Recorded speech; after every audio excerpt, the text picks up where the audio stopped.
Vesti slaps Lynn and knocks her to the ground. She snatches off Lynn's cap and Lynn's long silver hair tumbles out. Vesti immediately starts cutting it while Lynn begs her to stop. When she's finished, Vesti smiles, pleased with herself, and says the hair suits Lynn much better now. Lynn begs for forgiveness. Vesti tells her to pick up the hair from the floor, and Lynn obeys. Just as Lynn is about to leave, Vesti asks for warm water in her wash basin and threatens to chop off all of Lynn's hair if she forgets it again. Lynn leaves the room, relieved that things didn't get worse. Vesti is the only daughter of Lynn's boss, Mr. Paul, the innkeeper, and she gets whatever she wants. Lynn has lived in Mr. Paul's inn for most of her life. Lynn was just a penniless orphan when Mr. Paul took her in. She handles the chores around the inn, welcomes guests, and also serves as Vesti's personal maid. Mr. Paul doesn't pay her for any of it. Sometimes life gets so hard that Lynn thinks about running away, but she never does, knowing it wouldn't guarantee a better life. So she tries her best to stay off Mr. Paul's and Vesti's bad side. Lynn heads to the kitchen to prepare food for the guests and runs into Vesti, who tells her that her hair is sticking out and calls her a fool. Lynn touches her hat and ends up smearing dirt on her hand and face. Vesti mocks her and tells her to wash her face so she won't lose her appetite. As Lynn tries to wipe the dirt away, Vesti says she heard that some strangers have been going around looking for girls with silver hair. She adds that someone higher up is looking for a new plaything, which makes Lynn very nervous. Lynn believes her because even though Vesti is only 13, she knows the world better than Lynn. Everyone tells Lynn after her mother's death that life for girls in the slums is all the same. If they are lucky, they end up as housemaids. If they are unlucky, they live as wenches. Right now, Lynn doesn't feel lucky at all. That night, Lynn goes to the market to buy pork. The moment the trader, Josephine, sees her, she frowns and asks where Paul spends all his money and whether he still hits her. Lynn says he doesn't hit her like he used to. As Josephine chops the pork, she complains about how Paul treats Lynn. She hands over the meat and adds a little extra, telling Lynn to eat it when Paul isn't looking. As Lynn walks away, Josephine watches her and remembers how Lynn used to smile when her mother was still alive. Now she never does. She also thinks Lynn looks exactly like her mother. On her way back, Lynn is stopped by her friend Minos. He walks with her toward the inn, saying he hasn't seen her since she started working there.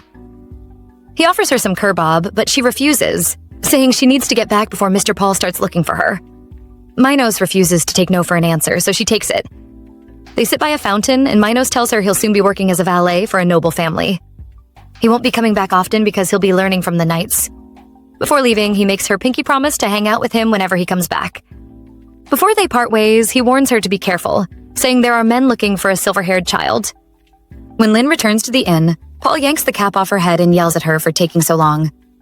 Before she can apologize, Paul turns to some men and asks if Lynn is the child they're looking for, then calls her a silver-haired twat. The men smile and toss a bag of money to Paul. He thanks them and tells Lynn to go with the men.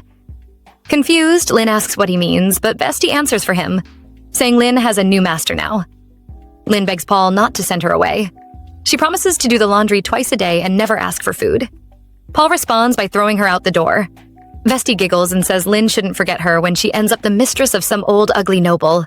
With no other choice left, Lynn turns to the men and asks what they want her to do. The men take Lynn to the dukedom of Araputh. There, a plump elderly woman gives Lynn a long bath while complaining that she is too skinny and won't be able to serve Elizabeth like that. She dresses Lynn in a maid's uniform and gives her plenty of food. Lynn eats quickly, like someone who hasn't eaten in days.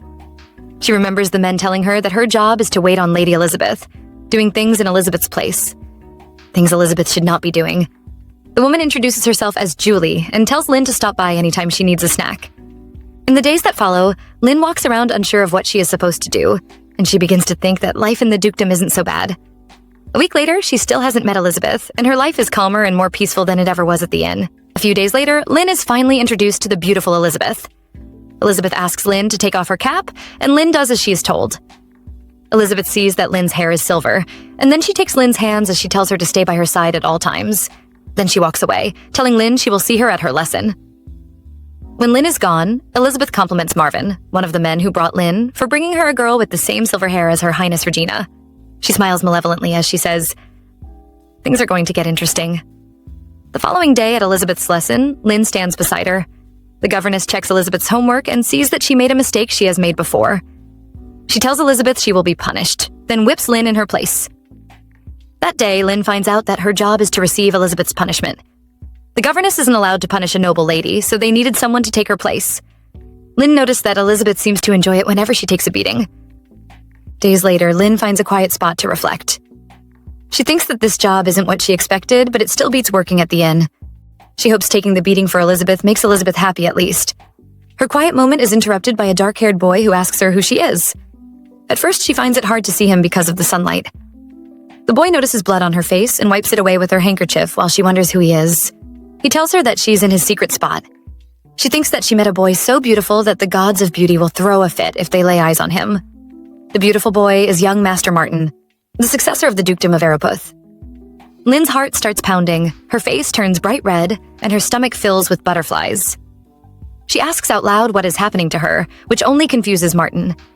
At that moment, she hears Elizabeth calling her name, so she quickly excuses herself and runs to Elizabeth, thinking something must be wrong with her heart. When she reaches Elizabeth, Elizabeth asks how many times she called her. Before Lynn can apologize, Elizabeth slaps her. From the 1 month Lynn has spent with Elizabeth, she has noticed that Elizabeth has severe mood swings and is even more temperamental than Vesti. Some days, Elizabeth stays in a bad mood all day. And on those days, the only thing Lynn can do is keep asking for forgiveness. Lynn apologizes for not hearing Elizabeth the first time she called. Elizabeth calls her dumb and asks about the assignment, saying she can't remember it.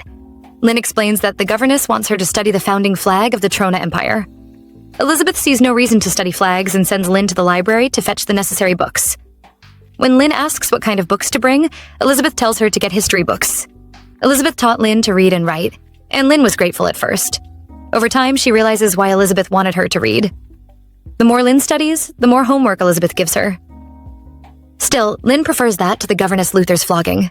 Lynn heads to the huge library, a place she is always happy to be in, and starts searching for history books.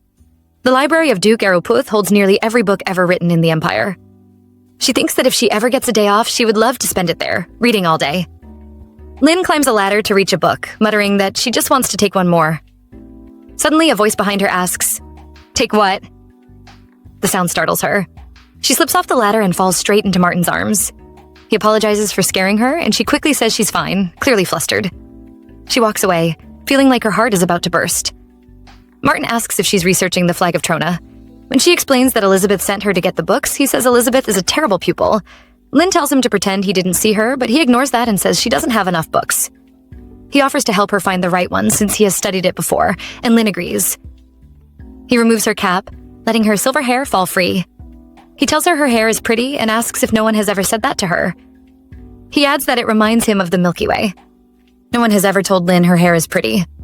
Instead, people whisper behind her back, saying she's a commoner with the hair of a royal. Martin encourages her not to wear her cap all the time, and she agrees to do as he asks. He thinks she's cuter than he expected. He hands her all the books she needs, and she thanks him. As she leaves, he says he looks forward to seeing her hair again. After she's gone, he wonders if she's the new girl Elizabeth brought in. He remembers the scars he noticed on Lynn and thinks Elizabeth has gone too far. Then he finds himself wishing to see Lynn again. The following day, Governess Luther notices that Elizabeth didn't do her homework herself and demands an explanation, since the work is far beyond Elizabeth's level. Governess Luther decides to let it go and warns Elizabeth that she will report her to her father if she lets anyone help with her homework again. Elizabeth asks if the governess thinks she's lying about doing it herself. Governess Luther replies that the work is far better written than anything Elizabeth has submitted before. Elizabeth throws a jug of water and shouts that she is the daughter of Duke Araputh and is more than capable of turning in a well-written essay.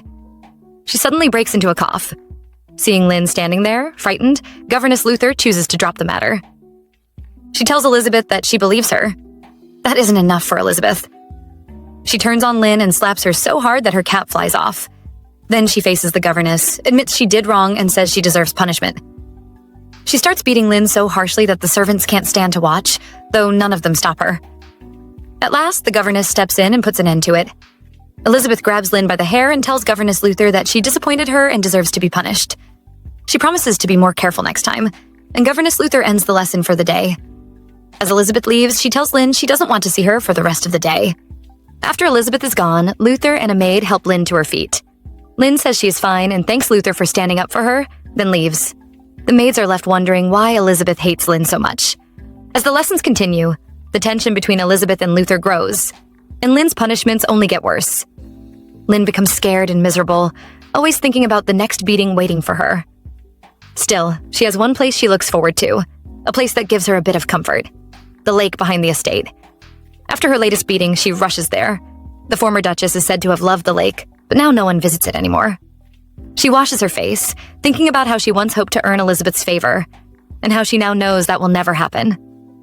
She remembers Elizabeth complaining during the last beating about someone with hair like Lynn's, someone who keeps annoying her. Lynn doesn't know who Elizabeth meant, but she knows she looks like someone Elizabeth hates.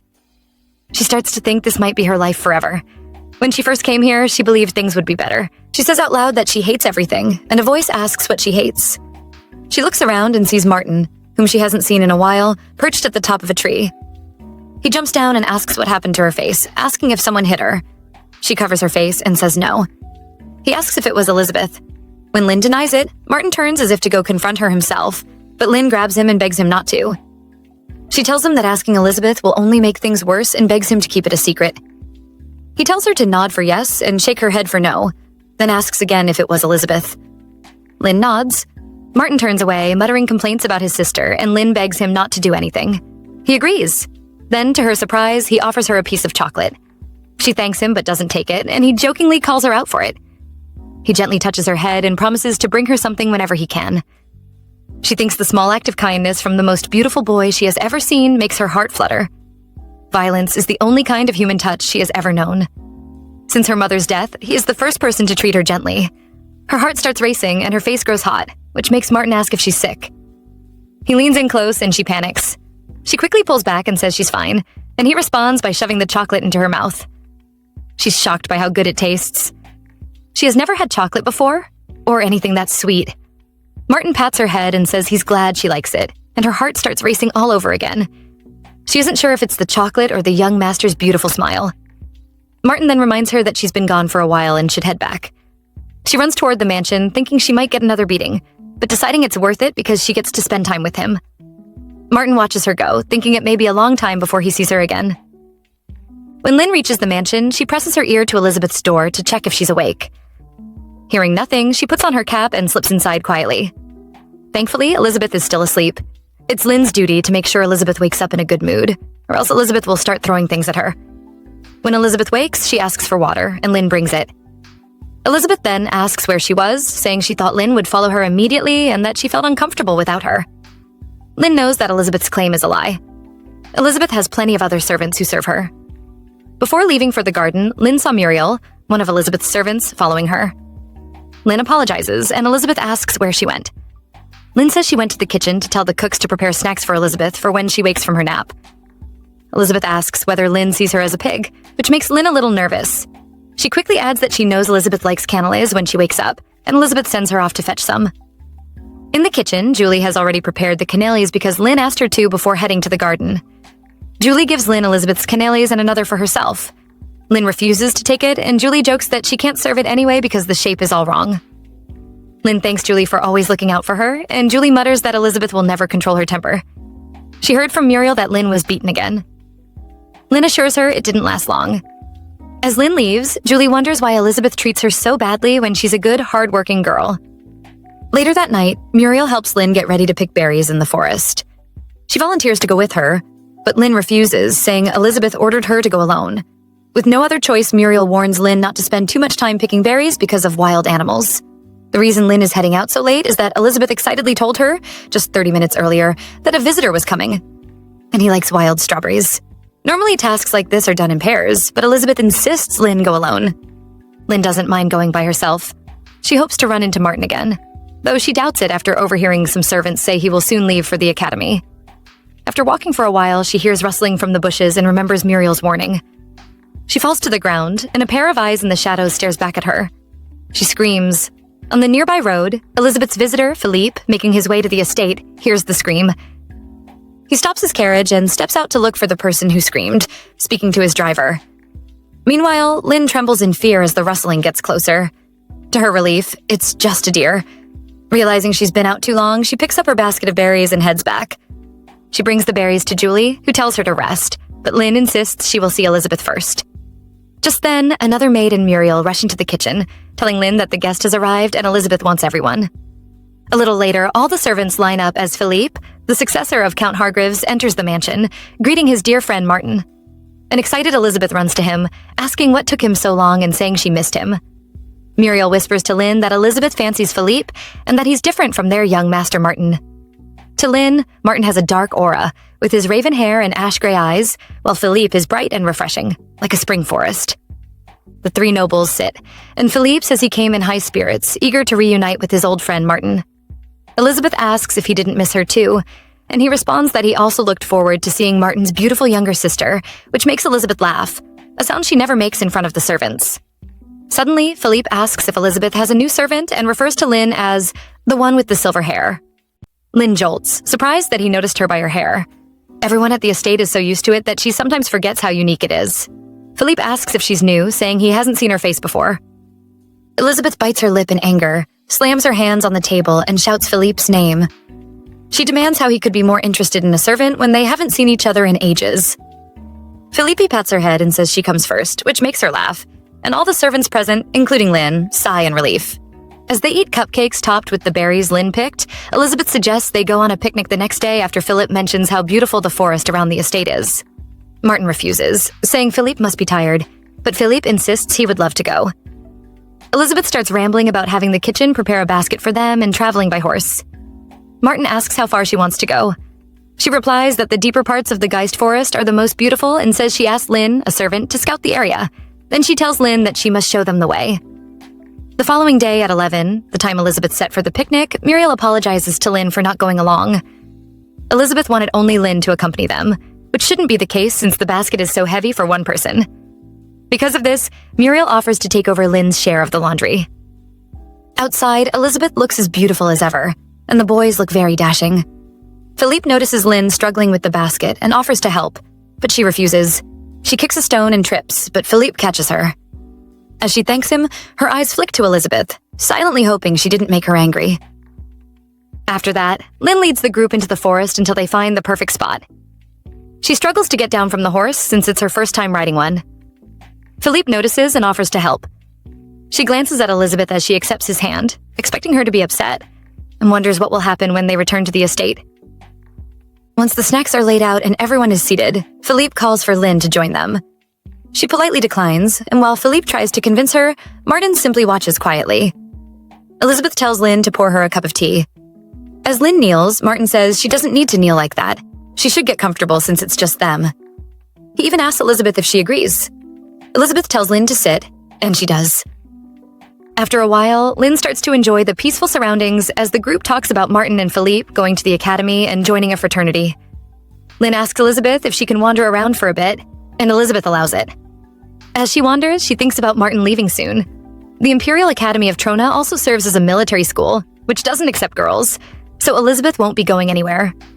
Lynn's days at the estate are long and tiring, with no one to turn to, but Martin's presence gives her a reason to carry on. Running into him feels like a small reward, a motivation to keep going with her life. Lynn finds a creek and dips her legs in, splashing around for a while. As she's about to leave, she spots some wild strawberries across the creek and remembers that Elizabeth said Philippe likes them. She heads over to get them. On her way back, she hears Elizabeth calling for her. When Elizabeth sees her, she starts shouting. Lynn apologizes, and Elizabeth tells her they should wait until they return to the estate. Just then, Elizabeth kicks a rock and tumbles. Lynn lunges to catch her but ends up falling into the creek herself, losing all the wild strawberries. She stands up quickly and says to Elizabeth that she's glad she didn't fall into the water. Elizabeth hits her head, grabs Lynn by the hair, and starts shouting at her. Before she can strike, Martin and Philip arrive, having heard the commotion. Elizabeth quickly pretends to check on Lynn, masking her anger. Elizabeth asks Lynn if she's all right, holding out her hand. Lynn says she's fine and takes it. The boys start fussing over her while Elizabeth glares, clearly annoyed. Then Elizabeth groans that she has a headache and leans on Philippe. When Philippe offers to lean on him, she adds that she has also sprained her ankle. Martin notices Lynn's ankle is injured and suggests they head back, which Elizabeth resents. She thinks things aren't going as planned because of Lynn, the dumb wench. As the boys get the horses ready, Elizabeth stands on her own, stewing in anger. She turns to Lynn, says she wanted to spend time with Philippe, and tells Lynn to just wait until they get back. A nervous Lynn whispers to Philippe that Elizabeth seems to have trouble walking and asks him to escort her back. Philippe offers for Elizabeth to ride with him, which makes her happy. She taps Lynn on the shoulder, commends her, and hurries to Philippe. Lynn silently prays that this is enough to keep her out of trouble. Just then, Martin quietly tells Lynn to get on his horse. She refuses at first, but as Philippe leaves with Elizabeth, Martin urges her again, and she finally agrees. She sits in front of him on the horse, her face bright red. As the horse gallops, her back bumps against Martin's chest, and she can feel his breath on her ear. All of it together makes her feel like her heart might explode. After a long day of work, Lynn makes her way to her room, passing the other servants who are chattering about the late hours they've been keeping since Philippe's arrival. She enters her room and lets out a long sigh of relief. Suddenly, Muriel grabs her and insists they go talk to Annie, another maid, later. Lynn starts to refuse, too tired from the day, but Muriel won't take no for an answer. Lynn also can't say no. Muriel has gone out of her way to protect her from Elizabeth's anger. Later that night, the two sneak to Annie's room, where a few other maids are already gathered to hear her story. Annie tells them about Jeff, the gardener's apprentice who plucked a white rose, the former Duchess's favorite, from the garden and gave it to her. He asked if she would marry him the following year. Then he leaned closer, asking for an answer, and when she only nodded, he gently reached for her chin and kissed her. The maids shrieked and giggled, while Lynn wondered if men and women really did lock lips. As Annie goes on, describing how soft and sensuous Jeff's lips were, Lynn can't help but think of Martin. A strange curiosity blooms inside her. She wants to know what it feels like to be kissed. According to Annie, people get a fuzzy, warm feeling when they kiss, but Lynn can't imagine what that feels like. She wonders if a kiss would be as soft and sweet as chocolate, and silently wishes that her first kiss would be with Martin. The next day, Lynn makes her way to Elizabeth's room carrying a bunch of flowers, heavier than they look. She had escaped Elizabeth's wrath after the picnic, but now Elizabeth is stuck in her room, pretending to have a broken ankle. She can't go out, so she sent Lynn to fetch flowers for a new arrangement she wants to work on. Lynn nearly slips on the way, but Martin catches her. He asks if she's all right, but all she can do is stare at his lips. He offers to help her with the flowers, but she refuses, so he walks away. After he leaves, she can't stop thinking about how she couldn't help staring at his lips and wonders what it would feel like to have them pressed against hers. Her feelings for Martin grow stronger every day. She used to be content just watching him from afar, but now she finds herself craving more. She knows a mere housemaid like her could never dream of dating the young master of the household, and she tells herself she needs to get over her infatuation immediately. Martin goes to Philippe's room and shakes him awake, reminding him they plan to go bird hunting. Philippe is too sick to get up, but Martin doesn't seem to care. He yanks the covers off and Philippe groans, asking how Martin can go hunting when he can't even get out of bed. Martin argues that he already canceled his plans for Philippe, calls him a weakling, and declares he'll go on his own. He doesn't want to change his plans again. When Philippe asks if he really means alone, Martin says he'll take a guide. Philippe asks who, but Martin refuses to tell him. Later, Martin goes to Elizabeth's room and casually mentions to his sister that her maid seems to know the forest well, and he thought he could take her along. Elizabeth asks if he means Lynn, and Martin says he means the silver-haired girl, asks if her name is Lynn. Elizabeth tells him Lynn is running an errand and will be back soon, so he decides to wait. As he waits, Elizabeth wonders why her brother, who has never shown interest in any of the staff before, wants to borrow her maid. Hours later, Lynn rides at the back of Martin's horse as they make their way into the forest. He notices how tense she is and tells her to relax. She says she will, but wonders how she's supposed to. When she returned from her errands, Elizabeth had ordered her to go hunting with Martin. She notices how confidently he moves through the forest and whispers to him, asking why he's being so nice. When he asks if she said something, she stays silent. She thinks that if he keeps this up, she might forget her place and keep coveting him. When they reach their destination, Martin's dog Louis suddenly appears. He had followed them all the way from the estate without their knowing. Lynn pets the dog and asks Martin what she should do now. He tells her she can either watch him hunt or explore the forest a little. When she tries to argue, he insists she get some rest, reminding her that he knows Elizabeth rarely gives her breaks. Then he sets off with Louis to search for birds. Lynn watches him go, silently wishing she could ask why he treats her with such kindness, but she knows she's in no position to ask. Back at the estate, Elizabeth tries to figure out what her brother is thinking. He has never shown any interest in the household staff, or even in her. So why is he suddenly asking for Lynn? She suspects there's a reason he searched high and low for her.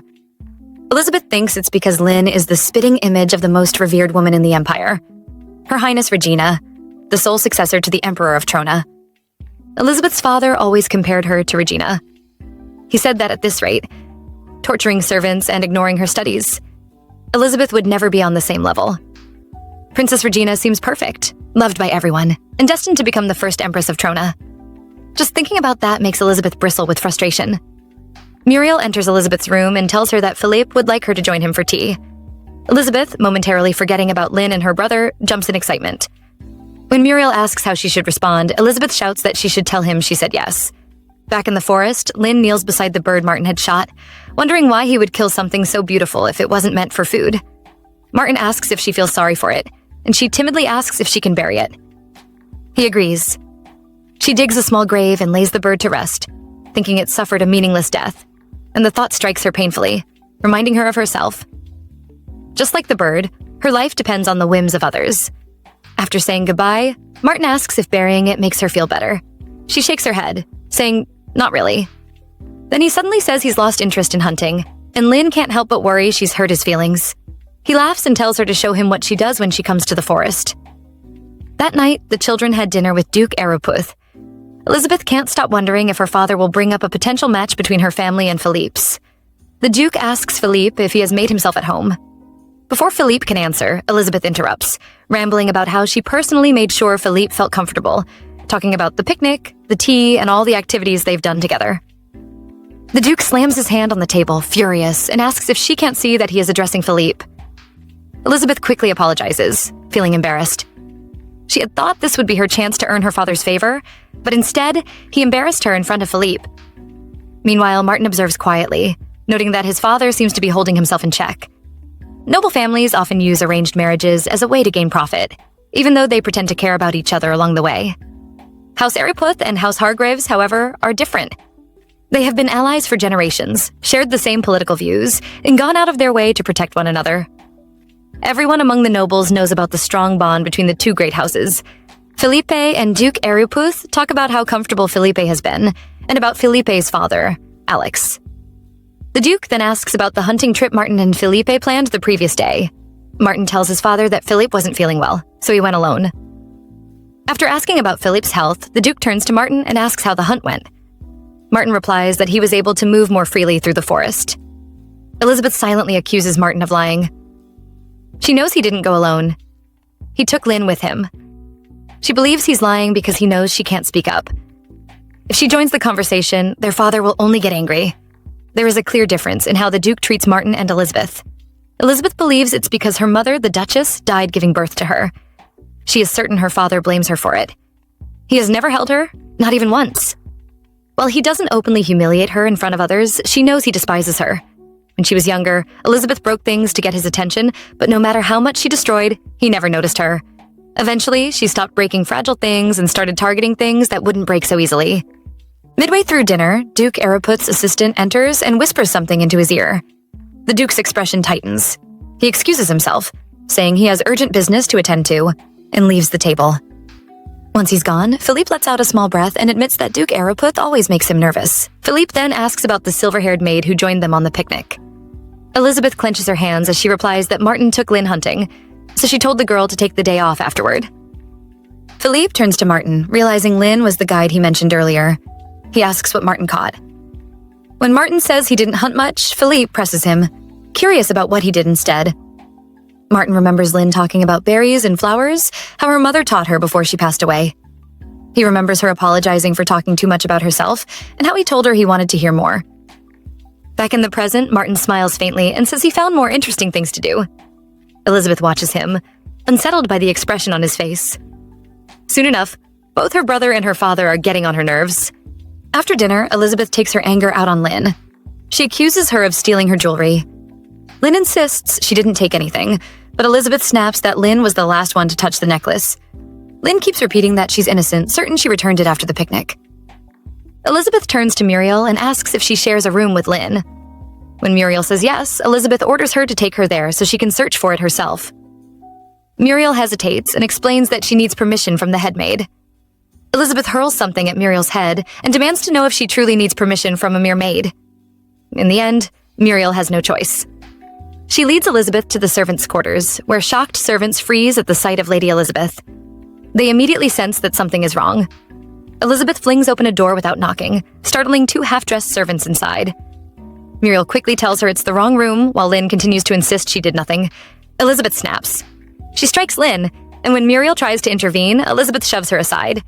Then she grabs Muriel by the throat, tightening her grip as she demands to know where the thief's room is. Annie rushes off to report what is happening to the head maid, Julie. When Julie hears that Lynn is being accused of theft, she immediately dismisses it. She calls Lynn hardworking and honest, someone who would never stoop so low. Even Annie speaks up, saying she believes Lynn is innocent. Julie cuts the discussion short. Their opinions do not matter. Servants have no voice when it comes to their masters. Back in the servants' quarters, Elizabeth yanks Lynn by the hair while Lynn begs through tears for forgiveness. Julie arrives and sharply orders Elizabeth to release her. Elizabeth whirls around, incredulous, asking if Julie truly just gave her an order. Julie has served the Duke for decades. She was there when both Martin and Elizabeth were born. As she looks at Elizabeth now, she can't help but think that if the Duchess were still alive, if Elizabeth had been raised with warmth and affection, she might not have grown into this. She might not have become a living terror to the servants. Elizabeth snaps that if Julie had done her job properly, no maid would dare touch her belongings. Julie calmly suggests they take the matter to the Duke. At that, Elizabeth stiffens.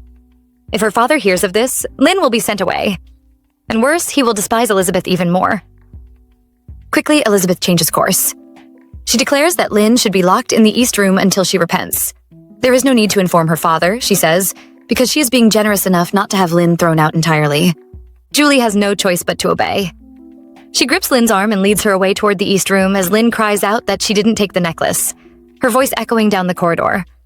When they reach the East Room, Lynn immediately tells Julie that she didn't steal anything. Julie gently replies that she knows Lynn is innocent, but for now, they must wait and see how things unfold. She promises to come back for her once Elizabeth calms down. Lynn is shaken by everything that happened, yet a quiet sense of relief settles in her chest. At least someone believes her. As the days pass, Muriel visits her, bringing small items to help her pass the time. Lynn finds that, despite everything, she enjoys being away from Elizabeth. After a few days, Lynn returns to her duties. She soon learns that the missing necklace was found in Elizabeth's own room. As Lynn brushes her hair, Elizabeth casually mentions that it had been lodged between the cracks of her jewelry box. She adds that if Lynn had been more careful, none of this would have happened. There is no apology. At that moment, Lynn understands that her honor means nothing here. She is only a housemaid, easily blamed with nowhere else to go. The next day, Muriel helps dress Lynn for her first day off. She takes extra care with Lynn's hair, clearly wanting it to look perfect. Lynn tells her she feels bad for all the effort, but Muriel brushes it aside, saying she should have defended Lynn more during the necklace incident. Lynn assures her that it's fine and thanks her sincerely for believing in her. After that, Lynn heads into town. Unlike the inn, the dukedom pays well and even allows days off. She buys the novel and sewing kit Muriel asked for, then lingers in the market. Her thoughts drift to Martin and his upcoming departure for the academy. She knows she may never tell him how she feels, but a small parting gift seems harmless. She hopes that, during his 6 years away, he might remember her. Just as Lynn turns to head back to the estate, someone grabs her shoulder and asks if she is Lynn. Minos recognizes Lynn immediately because of her hair, but she doesn't recognize him at all. He has grown so much. When she looks at him blankly, he tells her who he is, and only then does realization dawn on her face. She stares up at him in surprise and asks when he became so tall. He laughs and says it's from all the physical labor. He admits that he was worried when he heard she left the inn. Rumors had been going around that she was sold to some dukedom, but Vesti refused to give any details. Lynn asks if being a butler's apprentice really involves that much hard work. He shakes his head and says he grew tired of working for nobles altogether, so he left. Then, almost casually, he invites her to eat with him. Days later, several maids crowd around a window, watching Lynn talk to the new delivery boy, Minos. They whisper among themselves, saying he's handsome, wondering aloud if he's Lynn's boyfriend. One of them jokes that Lynn will be getting married soon and nudges Muriel, telling her to find out more. From his own bedroom window, Martin watches Lynn laugh and smile at Minos. The sight unsettles him. He realizes he has never seen her smile like that before. He tells his assistant to cancel all his academy-related appointments because he wants to go hunting. The assistant hesitates and reminds him that he leaves for the academy in 2 days. Martin dismisses it, saying he'll deal with it later. A while later, Martin sits by the fountain, tossing stones into the water as ripples spread across the surface. He realizes he hasn't seen Lynn in days. He has checked all the usual places where he normally runs into her, but she is nowhere to be found. Now he wonders if she has been out on a date this whole time.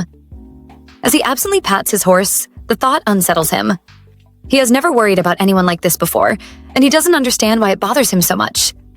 Then his eyes land on some berries near the fountain. Berries he recognizes from the time he spent with Lynn in the forest. Lynn is hurrying back to the estate, having lost track of time while catching up with Minos. She freezes when she suddenly spots Martin among the bushes. He steps toward her and hands her the berries, catching her completely off guard. She asks why he is giving them to her, genuinely confused. He can't help but notice that she isn't smiling the way she did with the delivery boy. Feeling foolish, he turns to leave. She stops him. Lin presses something into his hand, a marigold-embroidered handkerchief. She removes her cap, her silver hair spilling freely down her back, and softly tells him that she hopes he stays healthy while he is at the academy. 2 days later, Martin leaves for the academy. Lin watches him go, tears welling in her eyes, comforted only by the thought that she managed to give him the handkerchief before he left. As the days pass, she secretly cleans Martin's room whenever she can, wanting everything to be perfect for the day he returns. And just like that, 6 years pass. Lin is now 19. On the 6th spring, Muriel comes rushing to find her, breathless. She tells Lin that all the staff are being summoned. Young Master Martin has returned. Lin hurries to the estate, her heart pounding as she tries to catch a glimpse of him. Then a fully grown Martin steps into the house. Elizabeth steps forward to greet her brother. She curtsies gracefully, then orders Lin and another maid, Sasha, to prepare a bath for Martin. Lin immediately notices the sharp edge to Elizabeth's mood and resolves to be extra careful around her. As Lin and Sasha prepare the bath, Sasha remarks that Martin has grown even more handsome and that she barely recognizes him anymore. Lin quietly agrees. She can't help but wonder if he recognizes her. Turning to fetch more towels, she nearly collides with the shirtless Martin. Both Lin and Sasha shriek in shock before hurriedly apologizing. Martin calmly tells them to leave. As Lin walks away, her heart sinks. He clearly doesn't remember her. The following day, nobles from all across the empire arrive for Martin's welcome party. It is the first ball held in the Ariupith dukedom in a long time. As the guests pour in, they whisper among themselves about how striking Martin has become, how he graduated at the top of his class, and how he is now of age to be betrothed. The celebration the Duke has planned will last 3 days. On the first day, the men are to enjoy themselves at the shooting range while the ladies attend a tea party. From the second day onward, everyone will gather together for the main festivities. Outside in the gardens, the maids whisper among themselves about how exhausting it is to host such a grand party. The estate is overflowing with guests, yet all eyes remain fixed on Martin. Ladies crowd around him, laughing too loudly and competing for even a moment of his attention. Nearby, Elizabeth watches with clenched teeth, jealousy simmering beneath her practiced smile. She sends Lin to fetch something from her room. As Lin turns to run the errand, Elizabeth subtly sticks out her foot. Lin trips and stumbles straight into Lady Bedford, sending a cup of tea splashing across the noblewoman's dress. Lady Bedford erupts instantly, raising her voice as Lin bows repeatedly, apologizing through her panic. The surrounding ladies begin to murmur about the situation, until Martin notices the disturbance. As the scene threatens to spiral, Martin calmly calls Lady Bedford by name. At once, her outrage dissolves. She leans toward him, fluttering as she apologizes on behalf of his servant. Then, with a bright smile, she mentions that his sister owns a beautiful dress. Martin smoothly adds that he is certain Elizabeth would be happy to show it to her, a one-of-a-kind piece, unavailable anywhere else in the Empire. The ladies gasp and chatter excitedly, whispering that it is the very dress even Princess Regina could not obtain. Elizabeth forces a smile, masking her fury as she agrees to let Lady Bedford see it. Inside, her thoughts boil. She had gone through so much to acquire that dress. Still, she leads Lady Bedford indoors. Once the garden quiets, Martin turns to Lin. She immediately apologizes, her voice trembling. He leans closer and quietly tells her to rest, calling her by name, adding that Elizabeth has been hard on her all day. Lin barely hears the rest. Her heart is racing. He remembers me. Before she can say anything, Muriel gently pulls her away, promising to take care of her. Lin follows, her steps light, replaying Martin's voice saying her name over and over. Meanwhile, inside the manor, Elizabeth gives Lady Bedford privacy to try on the dress. The moment she is alone, her restraint shatters. She curses, throwing whatever is within reach. That dress had taken her forever to obtain. She had planned to wear it one day before Princess Regina herself, and now it is being paraded in front of someone else. On the third day of the celebration, Lady Bedford appears wearing Elizabeth's dress and takes to the dance floor, drawing admiration from all around. Elizabeth says nothing about the dress. As the party winds down, Lin uses the distraction to steal a glance at Martin. He is, as always, surrounded by his peers. She turns back toward her duties and nearly collides with Philippe, who recognizes her as Elizabeth's personal maid. He presses a handful of sweets into her hands, telling her to eat them and cheer up. Lin politely tells him to let her know if he needs anything. He waves and says he's off to find Martin. The next day, Martin moves his belongings into the guest house, the very place where the late Duchess spent her final days. Lin tells herself that it was enough to admire him from afar, and perhaps it is better this way. Better if she doesn't see him at all. That night, as Muriel and Lynn prepare for bed, Muriel mentions something she heard from Laura, a maid assigned to the guest house. Ever since Martin moved in, the place has been lively well into the night. Ladies and gentlemen gather there, drinking, laughing, and causing a commotion. Lynn lies awake afterward, wondering if Martin is no longer the boy she remembers, and whether the academy changed him in ways she cannot understand. The following night at the guest house, a woman dances atop a table, boldly showing off her leg as guests cheer and laugh. Martin sits apart from it all, quiet and withdrawn in a shadowed corner. Elena Schufenheim, striking and confident, approaches him and begins to flirt, asking what he is hiding from her. He answers simply, "Nothing." She presses on, saying she knows something must have happened to him at the academy. Before she can finish, a group of drunken men calls her over, inviting her to join them. With a light laugh, Elena turns away and disappears back into the crowd. Martin stares into his wine, thinking that this is the best he can do for now. It is the only way he knows to bury his family's ugly truth. His mind drifts back to the letter he once saw. "My husband will be leaving soon, so let's meet at our usual spot. Your daughter Elizabeth is doing well? She has your beautiful nose. I think of you every time I lay my eyes on Elizabeth." The words claw at him. Martin wishes for someone, anyone, to save him. Back at the main house, Elizabeth complains about Martin staying in the guest house, saying it makes it difficult for her to see Philippe. To her, Martin's move is the perfect chance to earn her father's approval. So she sends Lynn to check on what Martin is doing and report back. Lynn's heart begins to race as she bows and answers, "Yes, my lady." It is Lynn's first time at the guest house. She hides behind a tree, watching from a distance, unsure whether to greet him and wondering who the woman beside him is. Suddenly, a man grabs her. She screams, drawing the attention of Martin and the guests. The man tries to pull off her cap as she struggles. Martin storms over, shoves him away, and orders him to get lost. When the man is gone, Martin turns on Lynn, his gaze sharp as he asks what she is doing there. She stammers that Elizabeth sent her to check on him. From inside, Elena watches the scene, struck by how Lynn reminds her of Princess Regina. Martin grips Lynn's wrist and pulls her inside. He asks if she wants to see him. Panic floods her. She begins to apologize, words tumbling over each other, when suddenly he kisses her. When the kiss ends, Martin notices her flushed cheeks and presses his lips to hers again. Then he comments that he thought she would run away. Lynn remembers the other maid's whispers about the intimate things men and women do at night. Martin tells her it won't end with just a kiss and asks if she's sure she wants to go through with it. Lynn feels a rush of conflicting thoughts. She has no idea what to do with him. He is destined to be the next Duke of Araputh, and she will always remain his housemaid. But this might be her only chance to be close to him. Maybe just this once she should follow her heart and spend the night with the man she secretly fancies. So she nods and tells him she would like to stay. He leads her to the bed, and she confesses that this is her first time doing something like this. He smirks and recalls Minos, saying he guesses that boy wasn't as important to her after all. As they become intimate, a part of Lynn feels unnerved by what is happening, but she pushes the feeling aside. Their time together feels fleeting, yet she clings to the small warmth she can feel. The next morning, Muriel notices Lynn looking pale and asks if she's feeling unwell. Lynn replies that it's just because she had an early start. Muriel hugs her, assuming she woke early because of her, and Lynn is quietly grateful that Muriel didn't notice she wasn't in the room the previous night. She can't stop thinking about what happened, but she hopes the memory fades. One night with Martin is enough, she decides. She will erase it from her mind and carry on with her life as if nothing happened. Later, Elizabeth asks Lynn how her dear brother is doing. Lynn says he seems to be doing well. Elizabeth sends her away, squeezing the rose in her hand so hard that the thorns pierce her skin. When Lynn tries to help, Elizabeth slaps her and shouts for her to leave. Lynn goes about her day, wondering why Elizabeth is angry that her brother is doing well. Elizabeth strikes her a few more times, but this time Lynn welcomes the abuse. It makes it easier to push the memory of her night with Martin to the back of her mind. That night, Lynn dreams of Martin, who comes to her and begins kissing her, accusing her of not truly wanting to forget their night together. She wakes up screaming and quickly checks on Muriel, relieved to find her sleeping soundly beside her. To clear her head, Lynn decides to take a walk outside.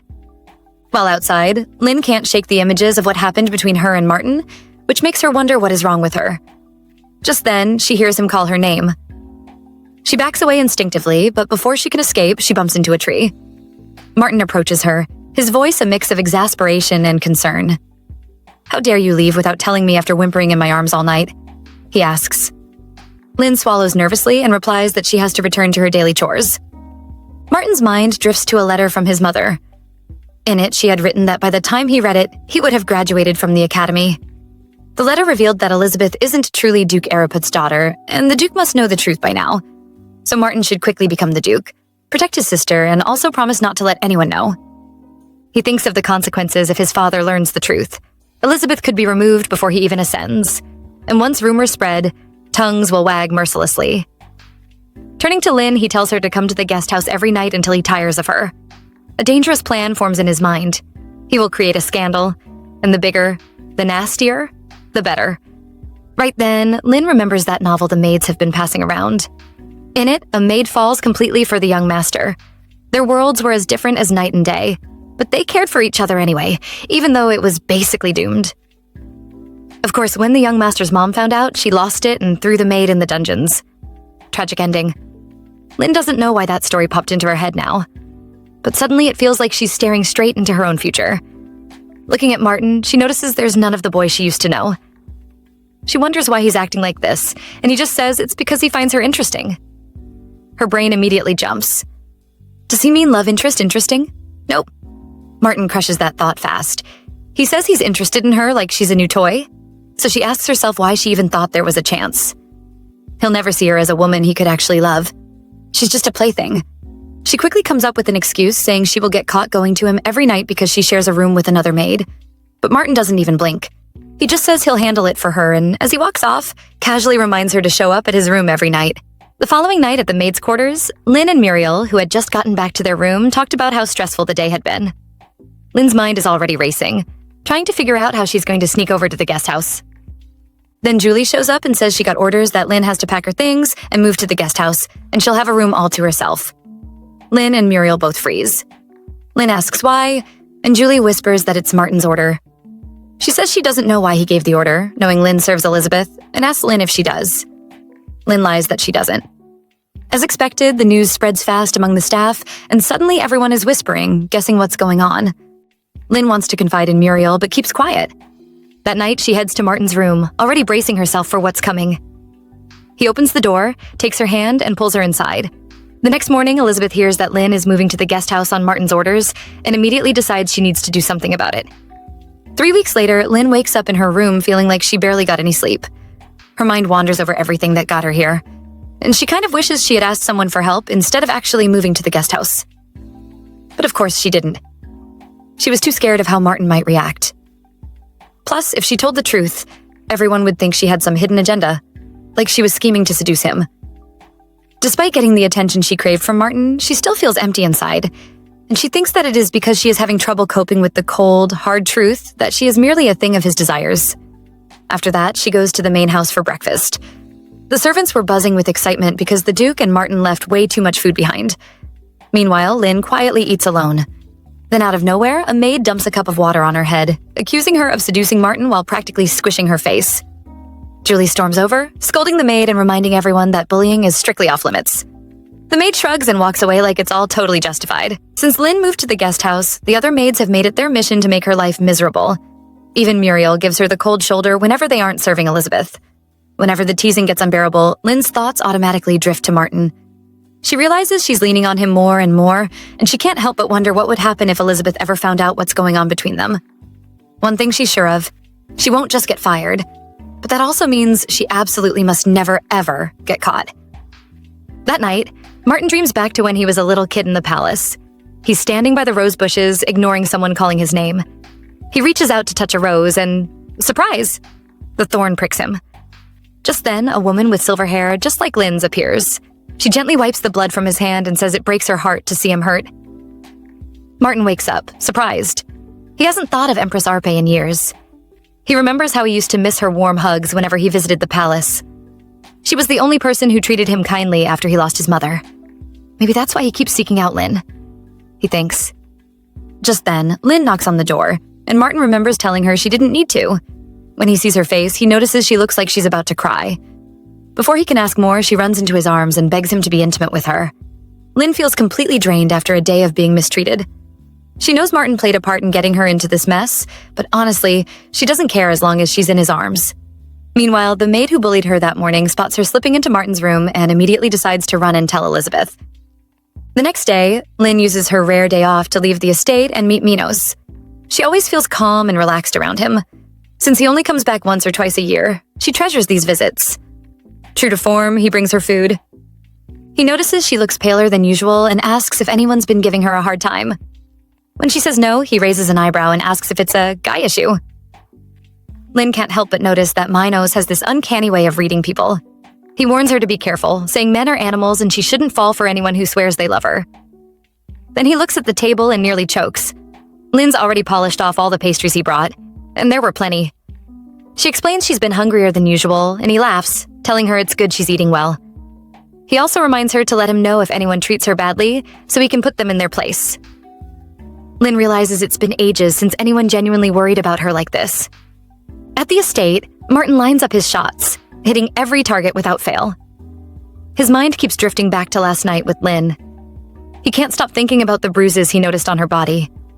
When he asked, she brushed it off, saying she got hurt at work. He shoots again and misses for the first time, making the people around him stare. He wonders if Elizabeth caused the bruises, but then shakes his head. She's calmed down a lot since coming of age. Maybe it was the other maids, he thinks. They've been gossiping about Lynn for sure. He can't figure out why she's not telling him anything. Doesn't she trust him? Then he spots her at the gate with Minos, smiling like he's some kind of Prince Charming. Why is she smiling at that jerk? She never smiles at him like that, he thinks, feeling a little stung. Later that night, Elizabeth shows up at Martin's room and starts unbuttoning her dress, but he stops her. Not tonight, he says, and she's caught off guard. Instead, he leads her to the table where food is laid out, suggesting they eat together. Martin eats while Lynn just sits there, feeling weird about being at the table with him instead of in his bed. He asks if she's not eating because the steak is too hard to cut. She says she's just full. He starts asking questions, what she did today, where she went, who she saw. She tells him she met a friend for lunch, and he decides that must be why she isn't hungry. He tells her to eat anyway, saying she won't find food like this in any restaurant. He even tries to feed her himself, but she just asks if she can go back to her quarters. Instead, he stands up and tells her to take off her clothes and go to his bed. He undresses too and joins her. Later, Martin watches Lynn as she sleeps, thinking that he never planned on being intimate with her tonight. Looking at her reminds him of the first day they met. It all started when Elizabeth casually asked their father for a personal maid, as if she were asking for a new doll. Martin later asked Elizabeth why she wanted another maid when she already had so many. Elizabeth replied that she needed someone to be punished in her place. Despite her angelic face, Elizabeth was cruel and selfish. Not long after that, Lynn arrived at the estate. She was small and frail. One day, when Martin was hiding up in a tree to escape his maids who were searching everywhere for him, he heard snoring at the foot of the tree. It was Lynn. He jumped down and watched her sleep.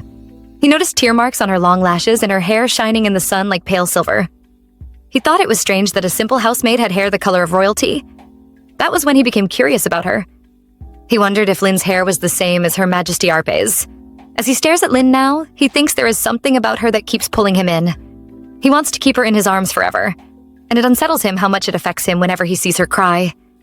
He feels like a child who refuses to let go of a favorite toy. In the end, he tells himself it's just possessiveness and that it will pass someday. The next day, Lynn goes about her chores, thinking she's finally having a calm day for once. Of course, that doesn't last. Mari, the maid who has been bullying her, suddenly shoves her. Lynn falls, and the apples she's carrying roll all over the floor. Mari laughs and says Lynn must be tired from her nighttime activities. Mari only recently started working for Elizabeth, and Lynn is almost certain she's the one spreading all the rumors. She's new to the Araput estate, yet somehow she has already worked her way into Elizabeth's good graces. As Lynn scrambles to pick up the apples, Muriel bends down and picks one up for her, which catches Lynn off guard. Muriel quietly tells her that she knows Lynn probably has things she can't talk about right now. She apologizes for not standing up for her before, but tells Lynn to remember that she's on her side. Lynn can't understand how Muriel can still trust her. Muriel's words make her feel lighter. And for the first time in a while, she feels a bit hopeful that things might get better. Later, Lynn is told that Elizabeth wants all the maids to gather in the garden. When they arrive, Elizabeth is already there, waiting, with a whip in her hand. All the maids line up in front of Elizabeth, whispering and wondering what is about to happen. Elizabeth cracks the whip, and the sound alone shuts everyone up.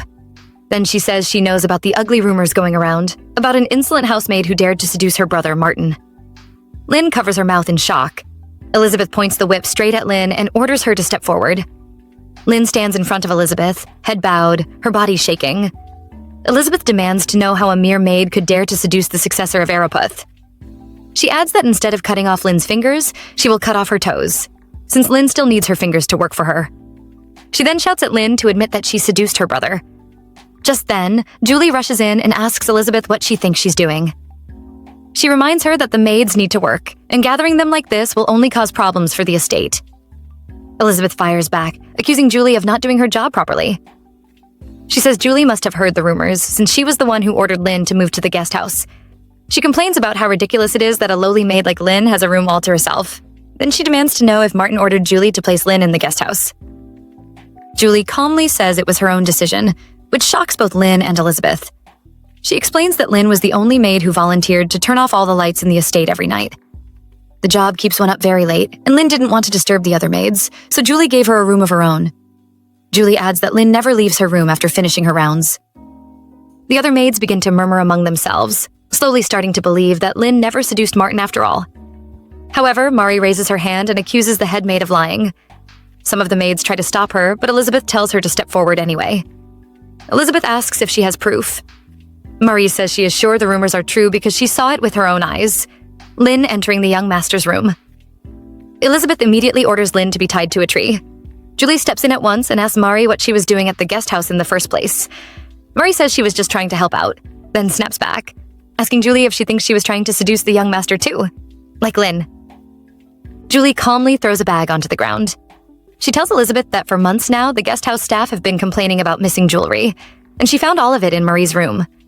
The maids start murmuring, realizing that Mari was the one spreading rumors about Lynn.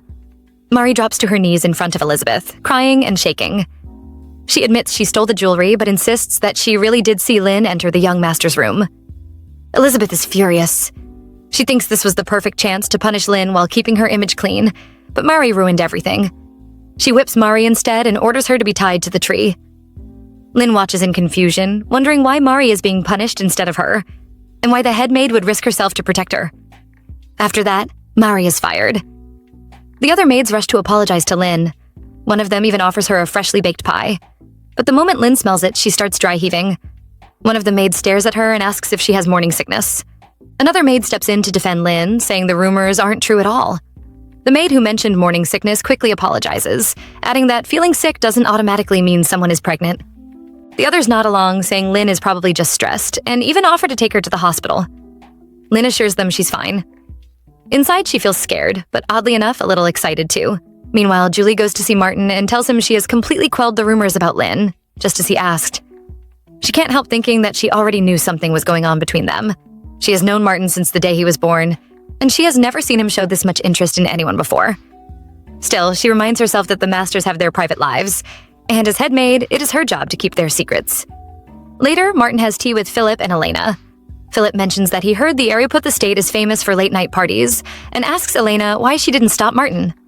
Elena laughs it off, blames the cocktails, and says Martin hasn't thrown a party in a while anyway. When Philippe asks Martin why, Martin simply says he lost interest, then asks if they came just to check on him. Philippe says he will soon take over as count since his father is ill and things aren't looking good. Once that happens, he won't be able to see Martin as often. Elena shares that she plans to start practicing as a physician for women soon. It took a lot of effort to convince her father, especially since it's such a new field. At the guest house, Lynn stares at the jewel Martin gave her, wondering what she is even supposed to do with it. When someone calls her name, she quickly hides it. She remembers how flustered she was when he handed it to her. She didn't even think to refuse, and she couldn't ask why he gave it to her because he looked far too serious. Later, Lynn and Muriel accompany Elizabeth to Lady Bedford's estate. As the two ladies chat over tea, Lady Bedford casually mentions that her family has received a marriage proposal. Lynn nearly freezes. Elizabeth smoothly assures her that her father believes Lady Bedford would make a fine daughter-in-law. Lynn's heart starts racing. Are they talking about Lady Bedford marrying Martin? She knows Martin is of marriageable age, but she never expected things to move this fast. She realizes that if he gets married, she won't have to sneak into his room at night anymore. She tells herself that she should be happy about that. Still, she can't stand the thought of Martin in another woman's arms. Muriel notices Lynn sweating and asks if she's all right. Lynn wipes her forehead and says she's fine. She isn't. Hearing that Martin might be getting married hurts far more than she expected. Back at the estate, Philippe and Elena head toward their carriage when Philippe admits he's worried about Martin. He grumbles that all Martin does now is hunt or lock himself in the guest house with a drink, and that he was nothing like this back at the academy. Elena shrugs and says maybe marriage will knock some sense into him. On the way, they run into Elizabeth, who has just returned with Lynn and Muriel. Elizabeth invites them to stay for tea, but they decline since they're already on their way out. While Philippe chats with Elizabeth, Elena keeps staring at Lynn. She recognizes her as the maid she once saw talking to Martin outside the guest house. After Elizabeth leaves, Elena asks Philippe about the maid who was standing beside her. Philippe explains that Lynn is a housemaid with silver hair, which clearly surprises Elena. She asks how a commoner could have silver hair like a royal. Philippe says it must just be a coincidence, especially since Princess Regina is an only child. Even so, Elena can't get it out of her head. A commoner with silver hair feels like too much to ignore. She starts wondering if that hair is the real reason Martin is so drawn to Lynn. That night, just as Lynn and Martin are about to be intimate, Lynn can't stop thinking about Lady Bedford talking so happily about her wedding plans. She suddenly sits up, startling Martin. Then she asks him why he gave her the jewelry. He says he thought it would look good on her, but she tells him it's far too much for a housemaid like her. Martin tries to pull her back, telling her not to worry about it and to move on. But Lynn asks another question, one she can't keep inside. What if she gets pregnant? Martin freezes, his mind flashing back to his mother's letter. His grip tightens around Lynn until she complains. He tells her it won't happen. When she insists that there is always a chance, he snaps, raising his voice and saying there isn't. He adds that the Araput dukedom has no need for an illegitimate child. Then he sends her away, warning her never to talk about pregnancy again. The next day, Muriel notices that Lynn looks unwell. Lynn brushes it off and says she's just tired. Muriel tells her to rest, and Lynn insists she's fine, but before she can finish her sentence, she stumbles. Elizabeth sees this and asks what's going on. Muriel explains that Lynn has been sick. Elizabeth clicks her tongue, annoyed that Lynn is inconveniencing her, and orders Muriel to take Lynn to the physician. At the hospital, the doctor examines Lynn and calmly tells her that she is pregnant. On the carriage ride back to the estate, Muriel asks Lynn what the physician said. Lynn lies and says it's just a cold. In reality, the physician told her she was 2 months pregnant, advised her on what to eat, and asked where her husband was. Lynn said he was at work, and the physician told her to bring him along next time. She starts wondering when her body will begin to show and realizes Martin will probably notice first, since he sees her every night. She also thinks about how she has been alone ever since her mother died. This child feels like a second chance at having a family. She knows the baby will likely be taken away once it's born, so she decides she will do everything she can to protect her child. That night, Lynn asks Martin for more sparkly trinkets like the one he gave her. Martin is surprised, since she has never asked him for anything before. He asks why she's acting strange and says she looks like someone who's about to leave him. Lynn just hugs him and says she likes him. As time goes on, Lynn's stomach begins to grow and her body starts to change. Because of this, she keeps her clothes on when she is with Martin, while he continues to spoil her with gifts. She quietly saves every single one. She hopes she can sell them later for a good price. She wants to make sure her child doesn't suffer from being born out of wedlock. To do that, she needs money for both herself and her baby. One night, after she finishes with Martin, Lynn begins to dress to return to her room. Martin tells her to stay longer since the next day is off. She refuses, saying she needs to go into town to see the physician. He offers to go with her, but she quickly says no, explaining that she doesn't want rumors starting again. He gives in and lets her use his carriage instead, and she smiles at him. Martin notices that she has been smiling at him more often lately, but something about it feels off, like something isn't quite right. In the morning, Lynn packs her things, ready to leave Araput for good. As she rushes out, she bumps into Elena and immediately starts apologizing. Elena grabs her wrist, telling her to calm down, then suddenly freezes. Lynn asks why she looks so shocked, but Elena says nothing. As she watches Lynn walk away, Elena wonders if she might have been wrong about what she noticed. In town, Lynn sells her trinkets for surprisingly good prices. After that, she starts thinking about how she's going to get the coachman to leave without her. She heads toward the only exit out of the village, but quickly hides when she spots the coachman. Just then, someone touches her shoulder and asks what she's doing there. It turns out to be Minos. He looks genuinely happy to see her, but Lynn isn't. He invites her to have tea with him, and she agrees, thinking this might be the last time she ever sees him. At the cafe, Lynn is restless, barely hearing anything Minos is saying. He talks about the docks, about how he has seen so many men quit, and how he can always tell who will last and who won't. Then he looks at her and asks why it feels like she's about to run away. Lynn decides she doesn't want to lie anymore. She tells him she's leaving the dukedom of Araput. Minos is stunned. He raises his voice and asks if she's even allowed to quit, drawing looks from the other people in the cafe. She quietly tells him she ran away. Upset, he asks if she planned to leave without telling him. When she apologizes, he stands up in anger, then forces himself to calm down. Looking at her face, he realizes something terrible must have happened. He knows how hard her life has been, how she has always endured everything quietly. If she can't explain why she's running, then it must be serious. He asks how she plans to leave the village. When she says by carriage, he immediately tells her she'll get caught and suggests she leave by ship instead. He promises to get her a ticket on the first ship leaving the next day, as long as she writes to him once she settles down. Lynn agrees. They spend her last day in the village together, and since she doesn't know when she'll see him again, she buys him a scarf to thank him for his kindness. That night, Minos takes Lynn to an inn in the middle of nowhere, the kind of place no one would ever think to check. He tells her to stay there and promises to come back in the morning with the ship ticket. Once she's alone, Lynn looks up at the sky. It feels unreal that by morning she'll be gone for good. She realizes this is the very first decision she has ever made for herself. Her whole life has been run by other people, forcing her to stay quiet and small. But now she finally has a reason to live.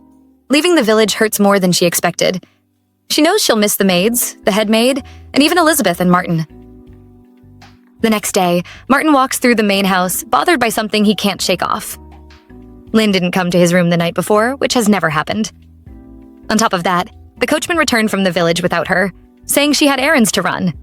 Then he hears Elizabeth shouting. He goes to her room and asks what's going on, but she's too angry to answer. One of the maids steps in and quietly tells him that Lynn has gone missing.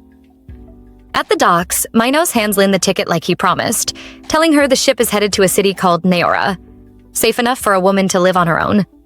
She thanks him, and he pats her head, looking genuinely sad to see her go. She boards the ship and waves goodbye, and Minos waves back with both hands like he's trying to make sure she really sees him. Back at the estate, Martin smashes a vase in his room out of pure frustration. He can't stop thinking about Lynn running off the same day she saw the physician. Earlier, he had ransacked her room and found all her things gone. The maids were shocked, and rumors started swirling that maybe, just maybe, the gossip about Lynn wasn't all lies. Martin asks himself why he's reacting like this. Then Tommy, Martin's spy, shows up with news about Lynn. He tells Martin he checked every place she might have gone and even found a jeweler who said Lynn came in with a pouch of expensive jewelry, worth more than the jeweler had on him. But she said it was enough. Martin remembers the night Lynn asked him for jewelry and, without hesitation, orders Tommy to pack and go find her. When Tommy tries to argue, Martin reminds him it's not a suggestion. It's an order. Find Lynn and bring her back. Martin vows that he'll find her, no matter what. At night, dinner is served on the ship. As Lynn eats, she notices a mother and child interacting nearby. She mutters to herself that she'll soon be a mom. The word mom hits her hard. She's never thought of herself that way before, never even imagined being a mother. She realizes that while she's been surrounded by good people, there's always been a quiet emptiness inside her. Now this child will be her family, and she silently promises to do everything she can to protect them. A few days later, Duke Araputh returns to the estate after a trip to the capital. The emperor has been sick, and things aren't looking good, meaning Princess Regina will ascend the throne sooner than expected. The Duke comments that Regina is clever and will make a wise queen. He asks his assistant if Martin has come to his senses. The assistant reports that ever since the maid ran off, Martin has been drinking himself silly in the guest house. The Duke mutters that the fool is hung up over a silly maid, but his words are cut off by a knock at the door. Lady Bedford enters, introducing herself as his soon-to-be daughter-in-law. He welcomes her in, taking the news in stride. Later, Lady Bedford heads to Martin's chambers. When she steps inside, Martin doesn't give her a warm welcome. She tells him she's there to discuss the engagement ceremony, which is just a few days away. Martin, sounding sharp, tells her that the marriage is between their families, so his opinion on the ceremony isn't needed. Lady Bedford can't believe he's still sulking over some missing maid. She tells him he's a noble and should act like one, then adds that she can't wait to be the Duchess of Araputh. She declares herself ambitious, saying it doesn't matter whether he loves her. Nobles don't marry for love anyway. With that, she leaves his room laughing. Meanwhile, Tommy is still on the hunt for Lynn in the village, asking everyone if they've seen her, but no one has. Tommy and Lynn weren't close, but she always went out of her way to give him extra food. He knows she visited Martin every night at the guest house and that Elizabeth punishes her during the day, which made him feel sorry for her. He heads to the dock and shows her picture to some men. They don't recognize her, but one suggests checking the inn by the port. After hours wandering through the forest, an exhausted Tommy finally finds the inn. A little boy spots him and runs over, shouting to his mother that they have a guest. The boy tries to grab Tommy's bag, but Tommy refuses, saying he's not a customer. He shows the boy Lynn's picture, and the boy recognizes her, saying she visited the hospital. At the hospital, the physician tells Tommy that Lynn came because she's pregnant, which shocks him. The physician asks if Tommy is her husband, and he immediately says no. Walking the streets afterward, Tommy worries about Martin's reaction. He's certain Martin is the father of Lynn's baby. That night, Martin dreams of Lynn holding him in the river. Just as he reaches out to touch her, she fades away, and he wakes up alone in the bathtub. It's been 5 days since Lynn left, and he can't stop thinking about how she lied and ran off. Part of him wants to punish her for leaving, and part of him just misses her. Deep down, he knows how he feels about her, but he can't admit it, even to himself. The next day, Martin visits Lady Bedford at the Bedford estate for the first time. She greets him with the best tea she can make and tries to invite him to stay for a meal. He refuses and cuts straight to the point. He's there to call off their engagement. He tells her she can tell everyone it's his fault. When she questions why he's calling off the engagement, he doesn't even bother producing a formal reason. She calls him irresponsible, insisting that their marriage was arranged by their families, and he can't just cancel it. He points out that he never agreed to the marriage in the first place. Lady Bedford stubbornly insists she has no intention of canceling and will just pretend this conversation never happened. Martin says that calling off the engagement is better for her, and slides over a paper containing evidence that she's been involved with the stable boy, Travis. He reminds her how improper it is to lose her virginity before marriage. Lady Bedford defends Travis, saying he did nothing wrong, and Martin calmly replies that's exactly why he suggested she blame him for breaking off the engagement. She asks if this is all because of the missing maid, and he doesn't even deny it. She resolves that she'll do everything to become Duchess of Araputh. Her family and the Arapuths both have mines, and marriage will allow them merge the mines, which will increase profit. Martin says he believes they each have the power to choose their own destiny, and that sometimes she needs to face her fears. As he leaves, he asks if she's willing to sacrifice her personal happiness for the benefit of the Bedford family. On the day of the engagement ceremony, Lady Bedford doesn't show up. Instead, she runs off with Travis, the stable boy, the day before, shocking both families. The next day, Duke Araputh complains about the whole mess while having tea with his son. He asks Martin if he's all right, and Martin says he is. The Duke grumbles that the Bedfords should reimburse him for the ceremony, but Martin tells him to let it go. Their minds are almost empty anyway, and they should focus on families with closer ties to Princess Regina. Duke Araputh thinks his son has finally grown up. He says Martin's suggestion is one option, then asks if Martin has feelings for the maid. Martin says he isn't sure, but he can't get her out of his head. The Duke then says he knows for a fact that Regina has feelings for a knight from a small neighboring country, so social status clearly isn't stopping anyone anymore. He adds that if Martin finds Lynn, he would like to meet her. Elizabeth overhears this and realizes, in fury, that her father and brother are willing to accept a maid as the next Duchess of Araputh. She thinks about how she brought Lynn into the household just to vent her anger on her. If Lynn marries Martin and becomes the mistress of the estate, Elizabeth knows Lynn could expose everything she did to her. Elizabeth swears she will do everything in her power to keep Lynn from ever coming back. In the middle of the night, Elizabeth hands an assassin a large sum of money, promising more if he succeeds. She shows him a picture of Lynn and orders him to find her and end her. As proof, she tells him to bring back Lynn's eyeballs and a lock of her hair. At the royal palace, the dying emperor decides it's finally time to reveal a secret he's been keeping from Regina for years. Meanwhile, Lynn is finally tasting freedom at Neoraport. She's been there a few days and just bought a ticket to Pierrot. Struggling to get into the carriage because of her growing belly, she's helped by a woman who stretches out her hand. Lynn notices the woman's tone is sharp, but the gesture is kind, so she accepts. The journey is long, half a day through a deep forest. But Lynn doesn't mind. She just wants to settle somewhere Martin can never find her. Her child may be illegitimate, but it still carries Araputh blood, and she's determined that no one will take the baby from her. Suddenly, the carriage rattles and a scream pierces the air. Before anyone can react, bandits burst in, demanding that everyone hand over their valuables if they want to survive.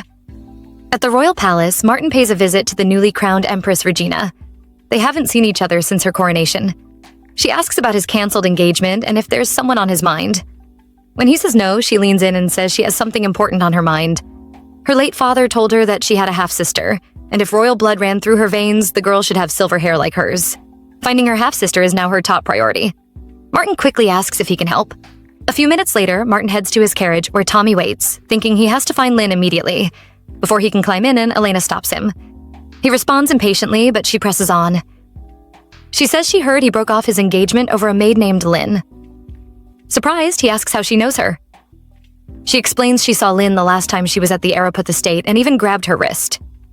At first uncertain, but Lin's posture made it clear. Then Elena drops the bombshell.